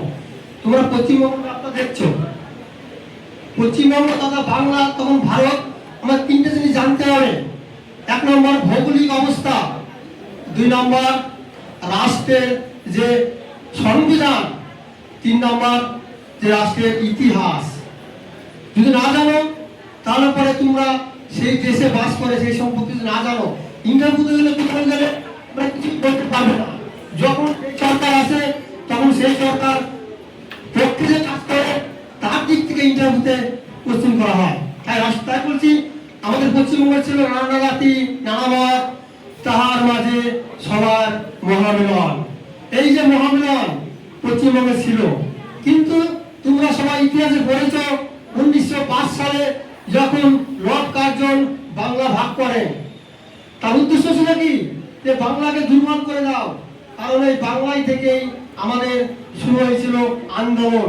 এবং তখন আমাদের পশ্চিমবঙ্গে কলকাতায় ভারতবর্ষের রাজধানী ছিল, এবং সেই রাজধানীকে কাঁপিয়ে দিয়েছিল আমাদের বাঙালি। নেতাজি সুভাষচন্দ্র বসু থেকে শুরু করে রবীন্দ্রনাথ ঠাকুর, স্বামী বিবেকানন্দ, এই যে মহান মহান ব্যক্তি, ক্ষুদিরাম থেকে শুরু করে বিনয় বদল দীনেশ, মাস্টার দাস সূর্য সেন, এদের যে ভূমিকা, সেই ভূমিকা ইংরেজরা জেনেছিল। বাঙালি আজকে যা ভাববে কাল ভাববে ভারতবর্ষের লোক, এই কথাটা একদম বাস্তব ছিল। বাংলায় আন্দোলন শুরু হতো, সেই আন্দোলন আস্তে আস্তে সারা ভারতবর্ষে ছড়িয়ে পড়তো। যাই হোক, আমি 1943 থেকে শুরু করব। 1943 সালে তিনি দেখলেন যে আমাদের হিন্দুদের রক্ষা করতে হলে হিন্দু পার্টিতে যোগদান করতে হবে। তাই তিনি অখিল ভারতীয় হিন্দু মহাসংঘে 1943 সালে যোগদান করলেন এবং তাকে সভাপতি নির্বাচিত করলেন। 1946 সাল পর্যন্ত তিনি হিন্দু মহাসংঘের সভাপতি ছিলেন। তারপরে ভারত যখন ভাগ হয় 1947 সালের 3রা জুন লর্ড মাউন্টব্যাটেন পরিকল্পনায় আমাদের পাকিস্তান ভাগ হয়ে গেল এবং পাকিস্তানকে সম্পূর্ণরূপে বাংলাকে দিয়ে দেওয়া হলো এবং ওইদিকে পাঞ্জাবকে দিয়ে দেওয়া হলো। তোমরা দেখেছো, পবিত্রা এবং প্রিন্সিপাল স্যার বলেছে 1946 সালে যে কলকাতাকে ক্লিনিক, গোপাল পাটা বলা হয়, গোপাল মুখার্জি, উনি একাই ঢুকিয়ে দিয়েছিলেন। কারণ সাম্প্রদায়িক গণ্ডগোলে হাজার হাজার হিন্দু নারী হত্যা করেছিলেন, হিন্দু পুরুষ হত্যা করেছিলেন। কিন্তু মহাত্মা গান্ধী, জওহরলাল নেহরু ছিলেন, তারা চুপ ছিলেন। নোয়াখালী যখন আন্দোলন হয়, সেই নোয়াখালীতে মহাত্মা গান্ধী নিজে ছিলেন। মহাত্মা গান্ধী জানতেন যে এই বাঙালি হিন্দুদের অস্তিত্ব বিপন্ন হবে। তিনি একসময় কি বলেছিলেন, ভারত যদি ভাগ হয় আমার মৃতদেহের উপর দিয়ে ভারত ভাগ হবে। কিন্তু ভারত ভাগ হয়েছিল, মহাত্মা গান্ধী বুঝতে পেরেছিলেন এই মুসলিমদেরকে ইংরেজরা কানে যে মন্ত্র দিয়ে দিয়েছে, এই মন্ত্র থেকে ওরা কোনোদিনই সরে আসবে না। ইংরেজরা চেয়েছিল যে ভারতবর্ষকে দুর্বল করে দাও, কারণ এখানে মুসলিম এবং হিন্দু দুটি জাতি আছে, তারা একে অপরের বিরুদ্ধে লেলিয়ে দিলেই তারা কাটাকাটি মারামারি সম্প্রদায় গণ্ডগোল শুরু হয়ে যায়। সেই সুযোগটা ইংরেজরা নিয়েছিল এবং ভারতবর্ষকে দুর্বল করে দিয়েছিল। তিনি ইংরেজরা বলেছিল কি, দুটো হাত আমি কেটে দিব, এক বাংলা এক পাঞ্জাব, শুধু মাথা নিয়ে দাঁড়িয়ে থাকবে ভারতবর্ষ, তাতে ভারতবর্ষের পৃথিবীর ইতিহাসে কোনোদিন দাঁড়াতে না পারে। সেই শ্যামাপ্রসাদ মুখার্জি তিনি রুখে দাঁড়িয়েছিলেন। তিনি বলেছিলেন আমি থাকতে ভারত ভাগ হতে দেবে না। তিনি যখন দেখলেন যে বাংলাকে দিয়ে দিল, সোহরাবুদ্দি চেয়েছিল, আলী জিন্নাহ চেয়েছিল পুরো বাংলাকে নিয়ে নিতে, তখন ডক্টর শ্যামাপ্রসাদ মুখার্জি সারা পশ্চিমবঙ্গে ঘুরে ঘুরে, সারা ভারতবর্ষে ঘুরে ঘুরে তার সমর্থন আদায় করতে লাগলেন। তাকে সমর্থন করেছিলেন কারা? মেঘনাথ শাহ, তিনি ছিলেন বামপন্থী নেতা। সুচেতা কৃপালিনী, তিনি ছিলেন কংগ্রেস নেতা, এবং ঐতিহাসিকবিদ যদুনাথ সরকার। দেখেন একজন হিন্দু নেতা হয়ে বামপন্থী এবং কংগ্রেসের সমর্থন আদায় করছে, তার কারণ তারা দেখেছিল যেইভাবে হিন্দু মুসলিমদের সাম্প্রদায়িক গন্ডগোল এবং কাটাকাটি খোলাখুলি হচ্ছে, বাংলাদেশ যদি হয়ে যায়, শুধু পশ্চিমবঙ্গকে এবং পুরো পাকিস্তান যদি হয়ে যায়, তাহলে বাংলাদেশের অস্তিত্ব থাকবে না। আর নিজের স্বার্থ সবাই বুঝে, সে যেই পার্টি হোক, যখন দেখবে ভারতবর্ষ এখন বর্তমানে কথা বলি যে যদি পাকিস্তানের সঙ্গে যুদ্ধ হয়, চীনের সঙ্গে যুদ্ধ হয়, তখন কংগ্রেস, সিপিএম, যত দলিত হোক, বিজেপি, আরএসএস যারাই থাকুক, সবাই এক হয়ে লড়াই করবে দেশের বিরুদ্ধে। ঠিক হিন্দু জাতি তখন ডক্টর শ্যামাপ্রসাদ মুখার্জিকে সাপোর্ট করেছিল এই যদুনাথ সরকার, সুচেতা কৃপালিনী এবং মেঘনাথ শাহ। তখন জ্যোতি বসু তিনিও সাপোর্ট করেছিলেন। জ্যোতি বসুর বাড়ি কোথায় ছিল? তিনি ছিলেন বাঙালি, তিনি ছিলেন বাঙাল, তার বাড়ি ছিল ঢাকা। তিনি দেখলেন এই ঢাকায় থাকা সম্ভব নয়, অতএব তিনি কলকাতা চলে আসলেন দেশ ভাগ হওয়ার পরে। প্রথমে তিনি বামপন্থী নীতিতে ছিলেন, কিন্তু পরবর্তীকালে তিনি দেখলেন না, দেশ ভাগ হওয়ার দরকার আছে। যদি পশ্চিমবঙ্গ থেকে হিন্দুদের ল্যান্ড হোমল্যান্ড না করা হয়, তার হিন্দুদের অস্তিত্বই থাকবে না। তার কারণ তোমরা দেখেছো কলকাতায় সোহরাবুদ্দি হিন্দু পুলিশদেরকে উপজাতি তুলে নিয়ে গিয়ে শুধু মুসলিম পুলিশদের লেলিয়ে দিয়ে একের পর এক হিন্দু নারী, হিন্দু পুলিশদের হত্যা করেছিল। তখন কিন্তু মহাত্মা গান্ধী, জওহরলাল নেহরু কিছু বলেনি। যে গোপাল পাঠা, তাকে সম্মান করে বলি, গোপাল মুখার্জি হিন্দু যুবক ঢুকে দাঁড়ালেন। তিনি যখন হিন্দু মুসলিমদের উপর আক্রমণ শুরু করলেন, তখন মহাত্মা গান্ধী এসে সেই ঘটনাকে রুখে দিলেন। তাই এইভাবে মহাত্মা গান্ধী যে দেশ ভাগ হবে না বলেছিলেন, তিনি দেখলেন দেশ ভাগ না হলে হিন্দু মুসলিমরা গন্ডগোল করে মরবে, কারণ দেশ ভাগ হয়ে গেলে ধর্মের ভিত্তিতে। কিন্তু তখন সরদার বল্লভভাই প্যাটেল তিনি হয়েছিলেন ভারতবর্ষের প্রথম যে অধিবেশন হয়, সেখানে জিতেছিলেন তিনি 12-2 ভোটে জিতেছিলেন। কিন্তু মহাত্মা গান্ধী সম্মান করে বলি নেতাজিকে অপমান করেছিলেন, সভাপতি হওয়া সত্ত্বেও তাকে তিনি সভাপতি মেনে নেননি। তো সরদার বল্লভভাই প্যাটেল প্রধানমন্ত্রী হওয়া সত্ত্বেও তাকে প্রধানমন্ত্রী মেনে নেননি। তার কারণ তিনি ছিলেন ইংরেজদের অনুগত। তখন ইংরেজরা যা বলবে সেটাই শেষ কথা, এবং ইংরেজদের অনুগত লর্ড মাউন্ট ব্যাটেনকে বললেন না, আমি জওহরলাল নেহরুকে মানি, সরদার বল্লভভাই প্যাটেলকে মানি না। দেখো এই আব্দুল শ্যামাপ্রসাদ মুখার্জি তখন কি করলেন? কংগ্রেস ত্যাগ করলেন। তিনি কংগ্রেসের মন্ত্রী ছিলেন, শিল্প এবং সরবরাহ মন্ত্রী, বর্তমানে শিল্প এবং বাণিজ্য মন্ত্রী। তিনি দেখলেন এই কংগ্রেসের থেকে আমার এই দেশকে রক্ষা করা যাবে না, তিনি তখন কংগ্রেস ত্যাগ করলেন। তিনি কংগ্রেস সরকার দেখো তিনি 70 ধারা আইন চালু করলেন এবং কাশ্মীরকে এরকম সংবিধান দিলেন, তারা 5 টাকা চাল, 2 টাকা চাল, 3 টাকা আলু সব কম দামে পাবে। তখন শ্যামাপ্রসাদ মুখার্জি তখন প্রতিবাদ করেছিলেন, এক দেশ থেকে এটা হতে পারে না। তিনি সেই জন্য গিয়েছিলেন, কাশ্মীরে গিয়েছিলেন, এবং কাশ্মীরে তাকে যে হত্যা করা হয়েছিল, ষড়যন্ত্র করা হয়েছিল, সেটা কিন্তু আজও প্রকাশিত হয়নি। তিনি কিন্তু হৃদরোগে আক্রান্ত দেখাচ্ছে, হৃদরোগে আক্রান্ত হয়ে তিনি মরেননি, কিন্তু সেটা এখন তদন্ত সাপেক্ষ, সেই তদন্ত এখনো তুলে ধরেননি কেউ।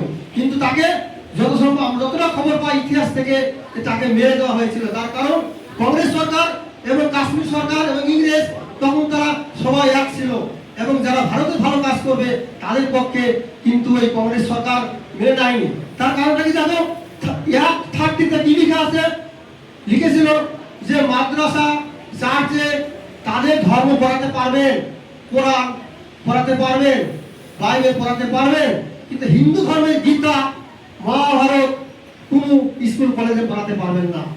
সরদার বল্লভভাই প্যাটেল কি করলেন? এর বিরোধিতা করলেন যে এটা হিন্দুদের উপর আপনি আক্রমণ করছেন। হিন্দুদের যে গুরুকুল প্রথা যুগ যুগ থেকে আমরা পড়ে আসছি, সেটা আপনারা বন্ধ করে দিচ্ছেন। তখন সরদার বল্লভভাই প্যাটেলের বিরোধিতার জন্য পাস করতে পারেননি। কিন্তু আমাদের ভারতবর্ষের লোকের কপাল খারাপ, সরদার বল্লভভাই প্যাটেল হঠাৎ তার মৃত্যু ঘটে। তারপরেই জওহরলাল নেহরু তখন কংগ্রেস একক সংখ্যাগরিষ্ঠ, তিনি 130 আইন পাস করে নেন এবং মাদ্রাসায় এবং গির্জায় যেখানে যা থাকে সব পড়াতে পারবেন। কিন্তু হিন্দু ধর্মের জন্য যদি কেউ গীতা মহাভারত পড়ায় তাহলে ভারতীয় সংবিধান অনুসারে সেই স্কুলকে কলেজকে টিচারকে শাস্তি দেওয়া হবে। তাই তোমাদেরকে বলি, তোমরা যুব সমাজ, ভবিষ্যৎ ভারত গঠনের কারিগর, তোমরা ভারতের সংবিধান জানো। আজকের অধ্যাপক যারা টিচার, আমরা সংবিধানই জানি না, ভারতের ভৌগোলিক অবস্থান জানি না, ভারতের ইতিহাস জানি না, বলতে বললে এখানে সে দু কথা বলতে পারে না। কিন্তু সেইটা যাতে না হয়, তোমরা নিখিলবঙ্গের ছাত্র হয়ে তোমরা গর্বিত হয়ে যেখানে যাবে ভারতের ইতিহাস জানবে, ভারতের সংবিধান জানবে এবং ভারতের ভৌগোলিক অবস্থান জানবে। যাই অনেক কথা বলেছেন সাহেবরা, আমি যদি বলতে লাগি 3-4 ঘন্টাও শেষ হবে না। তাই সংক্ষেপে আরেকটু লাস্ট শ্যামাপ্রসাদ মুখার্জিকে শ্রদ্ধা করে বলি। শ্যামাপ্রসাদ মুখার্জির কথা আমাদের নমসূত্র মতুয়া সম্প্রদায়ের নেতা ছিলেন যোগেন মণ্ডল। তিনি যদি শুনতেন তাহলে পরে আজ মতুয়া সম্প্রদায়কে বাংলাদেশ থেকে পালিয়ে এই দেশে এসে তাদের এই দেশে আশ্রিত হয়ে থাকতে হতো না। কিন্তু তাকে বুঝাবেন কি সভাপতি এবং জিন্না, আমরা তোমাকে পাকিস্তানের মন্ত্রী দিব, আইন মন্ত্রী দিব। তখন আম্বেদকর বলেছিলেন যে আমিও নিচু জাতি, তুমিও নিচু জাতি, জাতির ভাই হিসাবে আমি তোমার পায়ে ধরে বলি দাদা, তুমি পাকিস্তানের সঙ্গে যেও না। পাকিস্তান তুমি দেখলে গন্ডগোল হলো, ইংরেজদের প্ররোচনাতে হাজার হাজার সাম্প্রদায়িক গন্ডগোলে মানুষ মারা গেল। মানুষ মারা গেলে শুধু তো হিন্দু মারা যাবে না, মুসলিম মারা যাবে না, হিন্দু মুসলিম সবাই মারা যাবে। অতএব তুমি পাকিস্তানের সঙ্গে যেও না। তখন জিন্না এবং সভাপতি বুঝালেন যে ও তো বলবেই, ও তো ভারতের আইনমন্ত্রী পেয়েছে, তুমি কি পেয়েছো?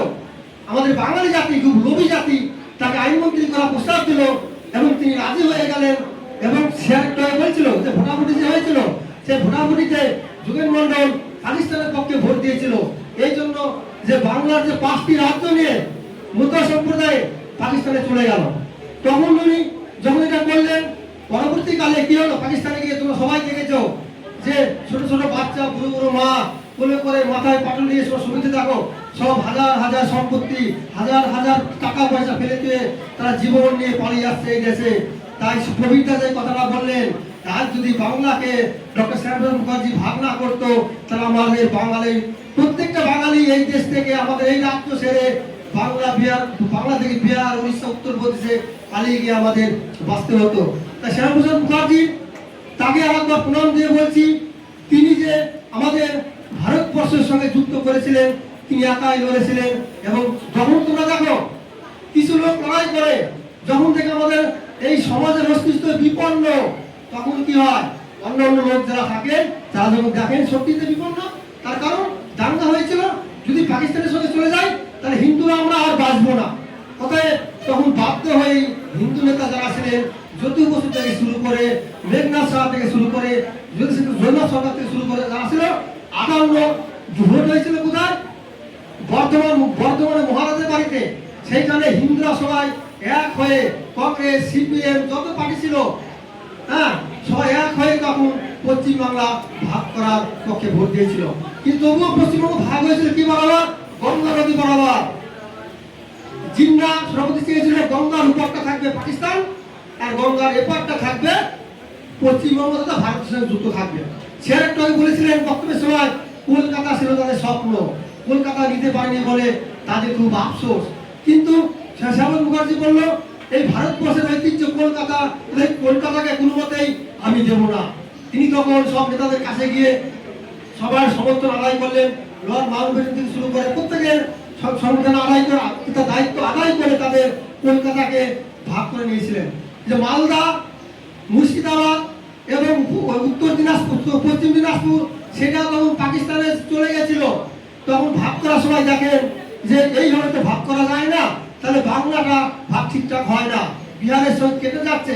তখন আবার ম্যাপ পরিবর্তন করে ওই সুজা করে তারপরে ওই উত্তরবঙ্গটাকে, পশ্চিমবঙ্গটাকে ভাগ করে তখন মুর্শিদাবাদকে পশ্চিমবঙ্গের সঙ্গে রেখে দেওয়ার পরিকল্পনা করা হয় এবং সেটা পাস হয়। তারা কিন্তু মুর্শিদাবাদ, মালদা এবং পশ্চিম দিনাজপুর পাকিস্তানের মধ্যে ছিল, কিন্তু সেটা যখন দেখে এইভাবে হয় না, তখন সেটা লেভেল করার জন্য ওইভাবে ভাগ করা হয়েছিল এবং গঙ্গাটাকে আমাদের ভারতবর্ষে রাখা হলো এবং কলকাতাটাকে আমাদের ভারতবর্ষ রাখা হলো।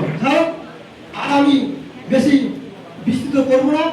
ডক্টর শ্যামাপ্রসাদ মুখার্জি ছিল বলেই আজকে আমরা পশ্চিমবঙ্গে জানতে পারছি, পশ্চিমবঙ্গে থাকতে পারছি। আমাদের হিন্দু স্বামী বিবেকানন্দ বলেছিলেন, গর্ব করে বলো আমি হিন্দু। তাই মুখার্জি ছিল বলেই আমরা আজ বলতে পারছি গর্ব করে আমরা হিন্দু। তাহলে হিন্দু বাঙালির অস্তিত্ব আর থাকতো না। তার কারণ তোমরা দেখো কিছু কিছু প্রাণী তারা এমনি এমনি বিলুপ্ত হয়ে যায়। আমাদের বাঙালি যেত সেই বিলুপ্ত হয়ে যেত। শুধু আমাদের তোমরা না, পশ্চিমবঙ্গের লোক না, সারা ভারতবর্ষের লোক, সারা পৃথিবীর লোক জানুক যে পশ্চিমবঙ্গের ইতিহাস, পশ্চিমবঙ্গের ভাগ হয়েছিল, বাঙালিদের কেউ রক্ষা করেছিলেন। সেই শ্যামাপ্রসাদ মুখার্জিকে আমরা প্রণাম দিয়ে আমরা সেই বক্তব্য শেষ করছি। জয় হিন্দ, বন্দে মাতরম, শ্যামাপ্রসাদ মুখার্জি কি জয়, এবিআর সিং কি জয়, কবির ভক্ত মহল কি জয়।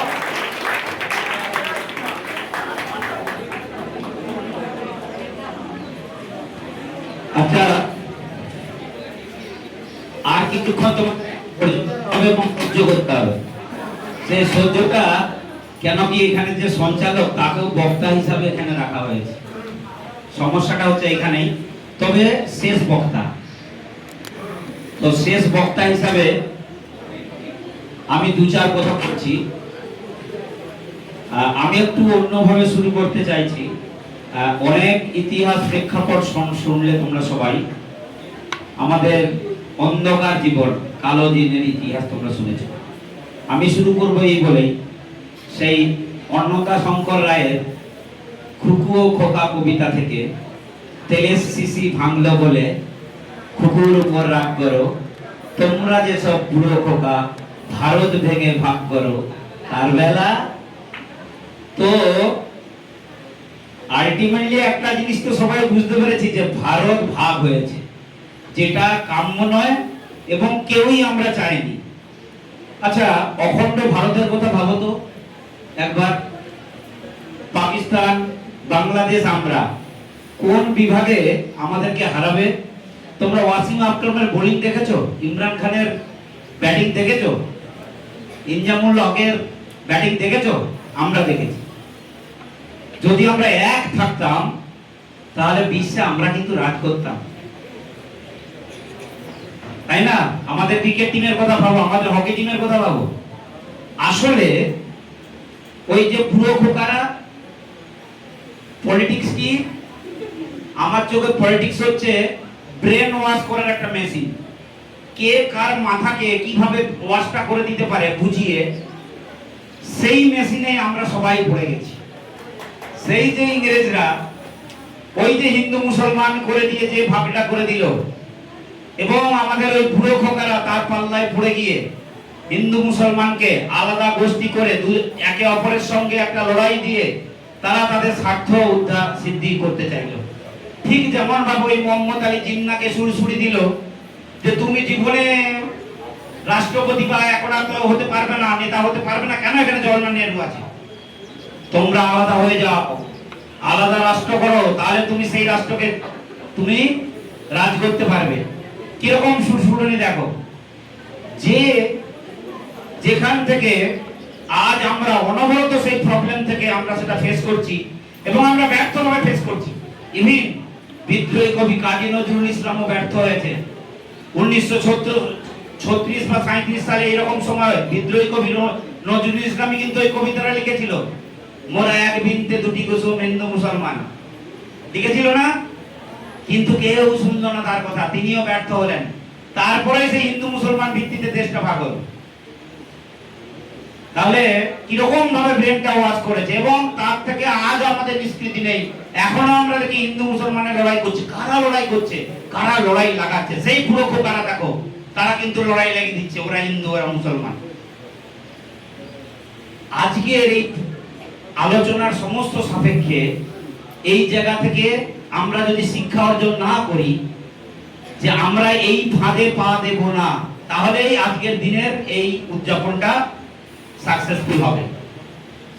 আজকের এই যে পশ্চিমবঙ্গ দিবস উদযাপন, আসলে প্রত্যেকটা রাজ্যে একটা করে উদযাপন দিবস আছে, তাদের জন্ম দিবস আছে।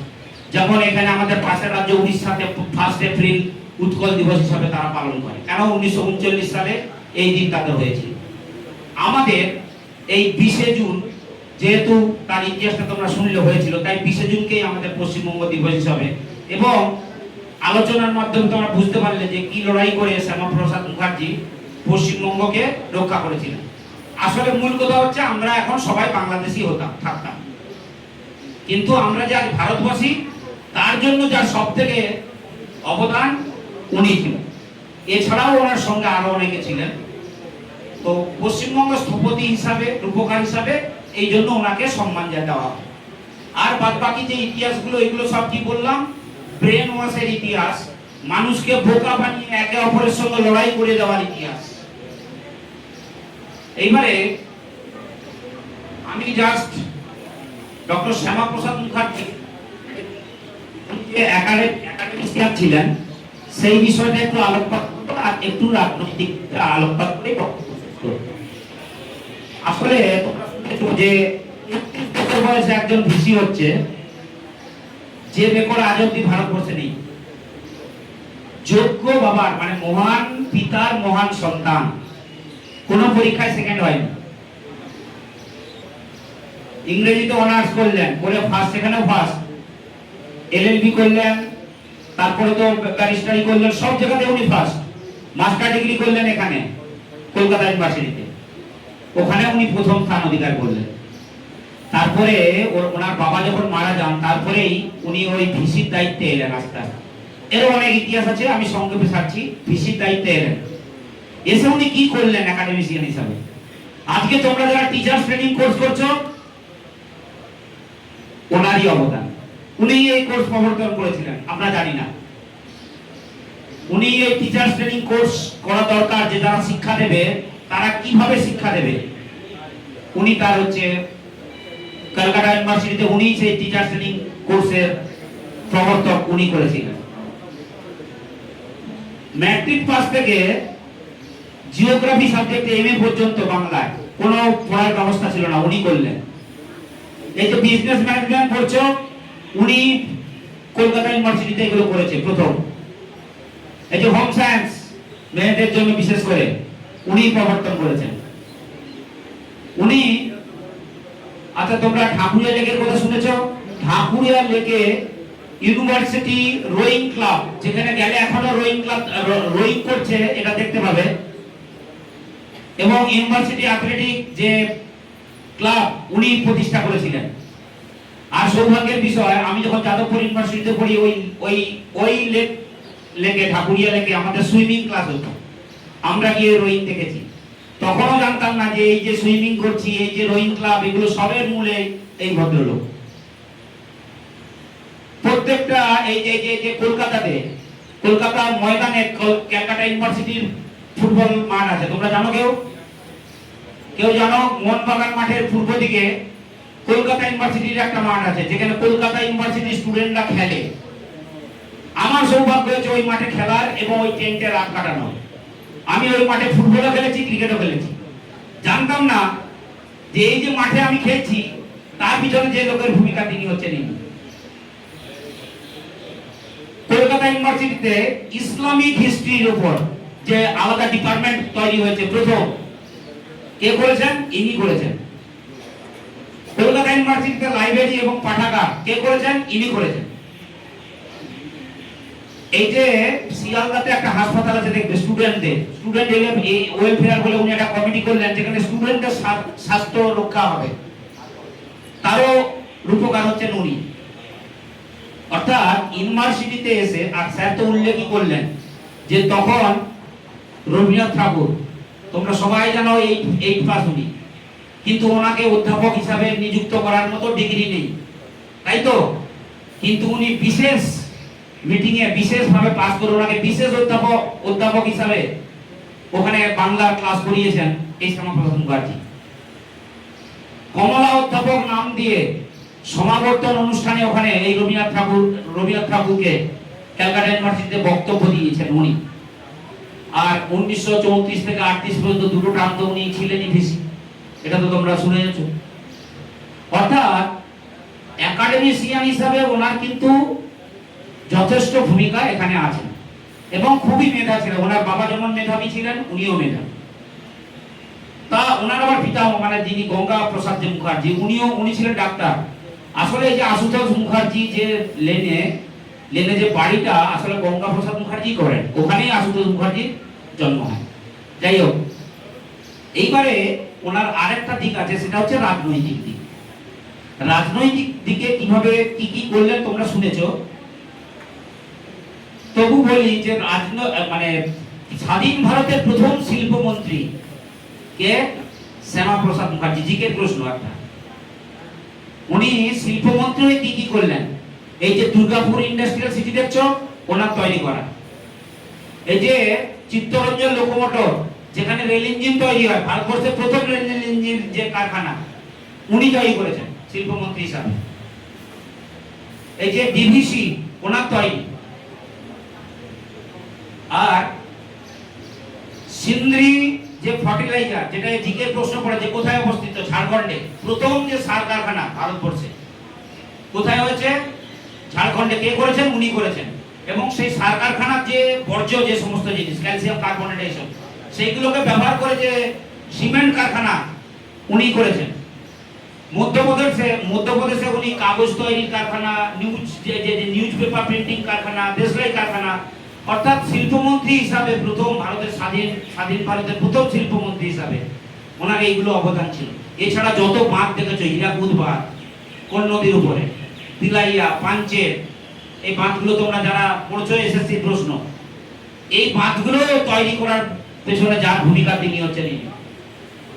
অর্থাৎ রাজনীতি হিসাবে উনি গিয়ে যা যা করেছেন সেটাও কিন্তু ভোলার না। আর কি করেছেন? যখন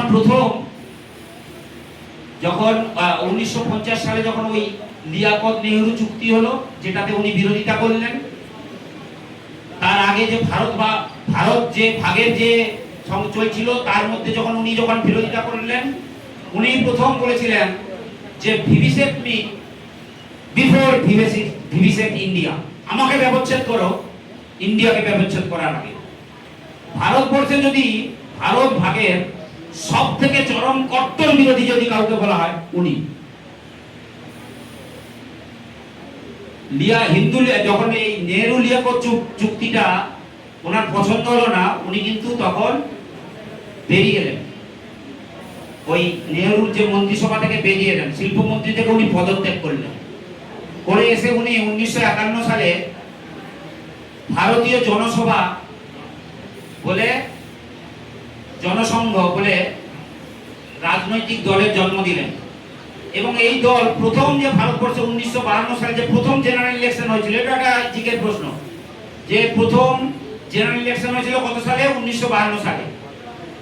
উনি সেখানে আমাদের দক্ষিণ কলকাতা থেকে জিতে প্রধান বিরোধী দলনেতা হয়েছিলেন। তাহলে অঘোষিত প্রধান বিরোধী দলনেতার নাম কি? প্রথম জেনারেশনে তিনি হচ্ছেন উনি। তারপরে তোমরা জানো ইতিহাস, যে 1953 সালে 11ই মে উনি ওই 370 ধারার বিরুদ্ধে ওখানে যখন যাওয়ার জন্য পারমিট চাই। আসলে জম্মু কাশ্মীরের ব্যাপারটা তোমাদের কাছে কতটা পরিষ্কার আছে আমি জানি না।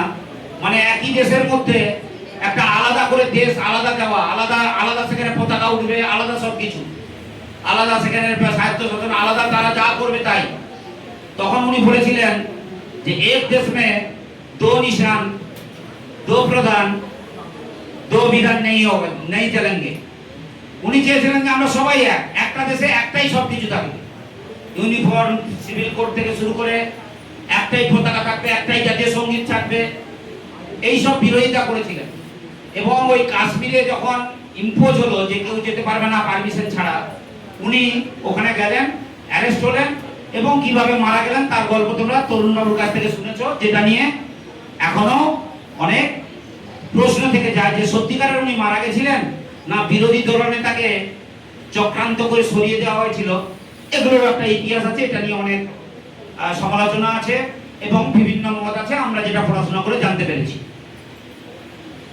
আর বলবো না, শুধু একটুখানি বলে শেষ করি যে আজকের পশ্চিমবঙ্গ দিবস শুধু শ্যামাপ্রসাদ মুখার্জিকে কেন আমরা বলছি, কেন কি উনি এই পশ্চিমবঙ্গটা উপহার দিয়েছেন বলে আমাদের।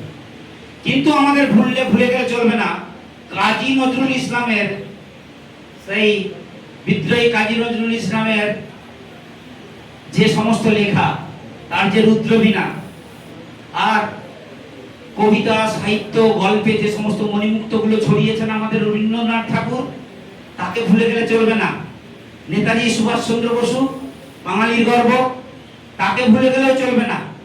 চলবে না অধ্যাপক ওই যে আমাদের সত্যেন বসু, যার নামে সেই বসনকণা, পৃথিবী সৃষ্টির ইতিহাস, তাকে ভুলে গেলে চলবে না।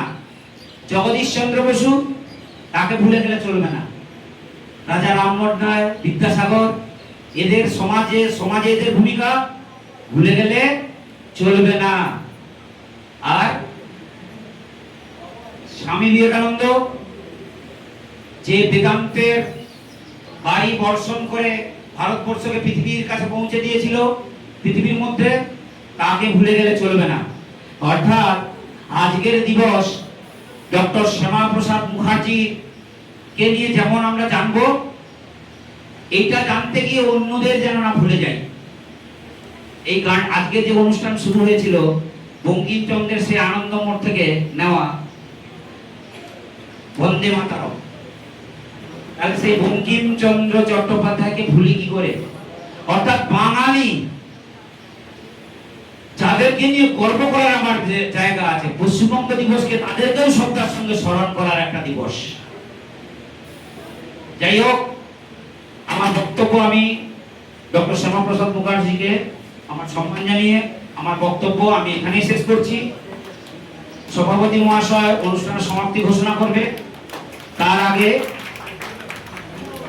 আমরা জনগণ মন অধিনায়ক জয় হে আমরা গিয়ে শেষ করব। হ্যাঁ,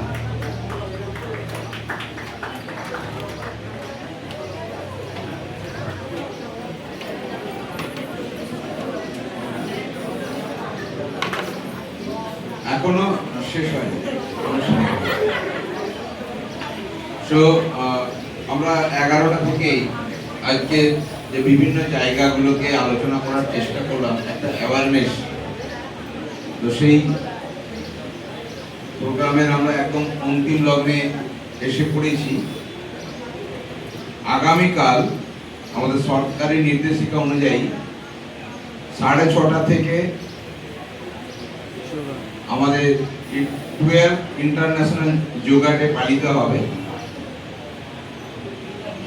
আমাদের অ্যাটলিস্ট আমাদের অনুরোধ করব, আমাদের যারা বিষ্ণুপুরের ছাত্রছাত্রী আছো এবং আমাদের বিএড এর হোস্টেলের মেয়েরা, বিপিএড এর ছেলে মেয়ে সকলে এই প্রোগ্রামে পার্টিসিপেট করবে। ডক্টর সঞ্জয় ভূঁইয়া এইটার দায়িত্বে থাকছেন। এটাতে পার্টিসিপেট করে আমি বলবো না, কিন্তু আমি চাইবো যে এটা পার্টিসিপেশন করুন। এটা একটা গভর্নমেন্ট অর্ডার। এটা বলেই আজকের দিবসে শ্যামাপ্রসাদ মুখার্জিকে স্মরণ করে এবং পরিশেষে জাতীয় সঙ্গীতের মাধ্যমেই আমাদের অনুষ্ঠানের সমাপ্তি ঘোষণা।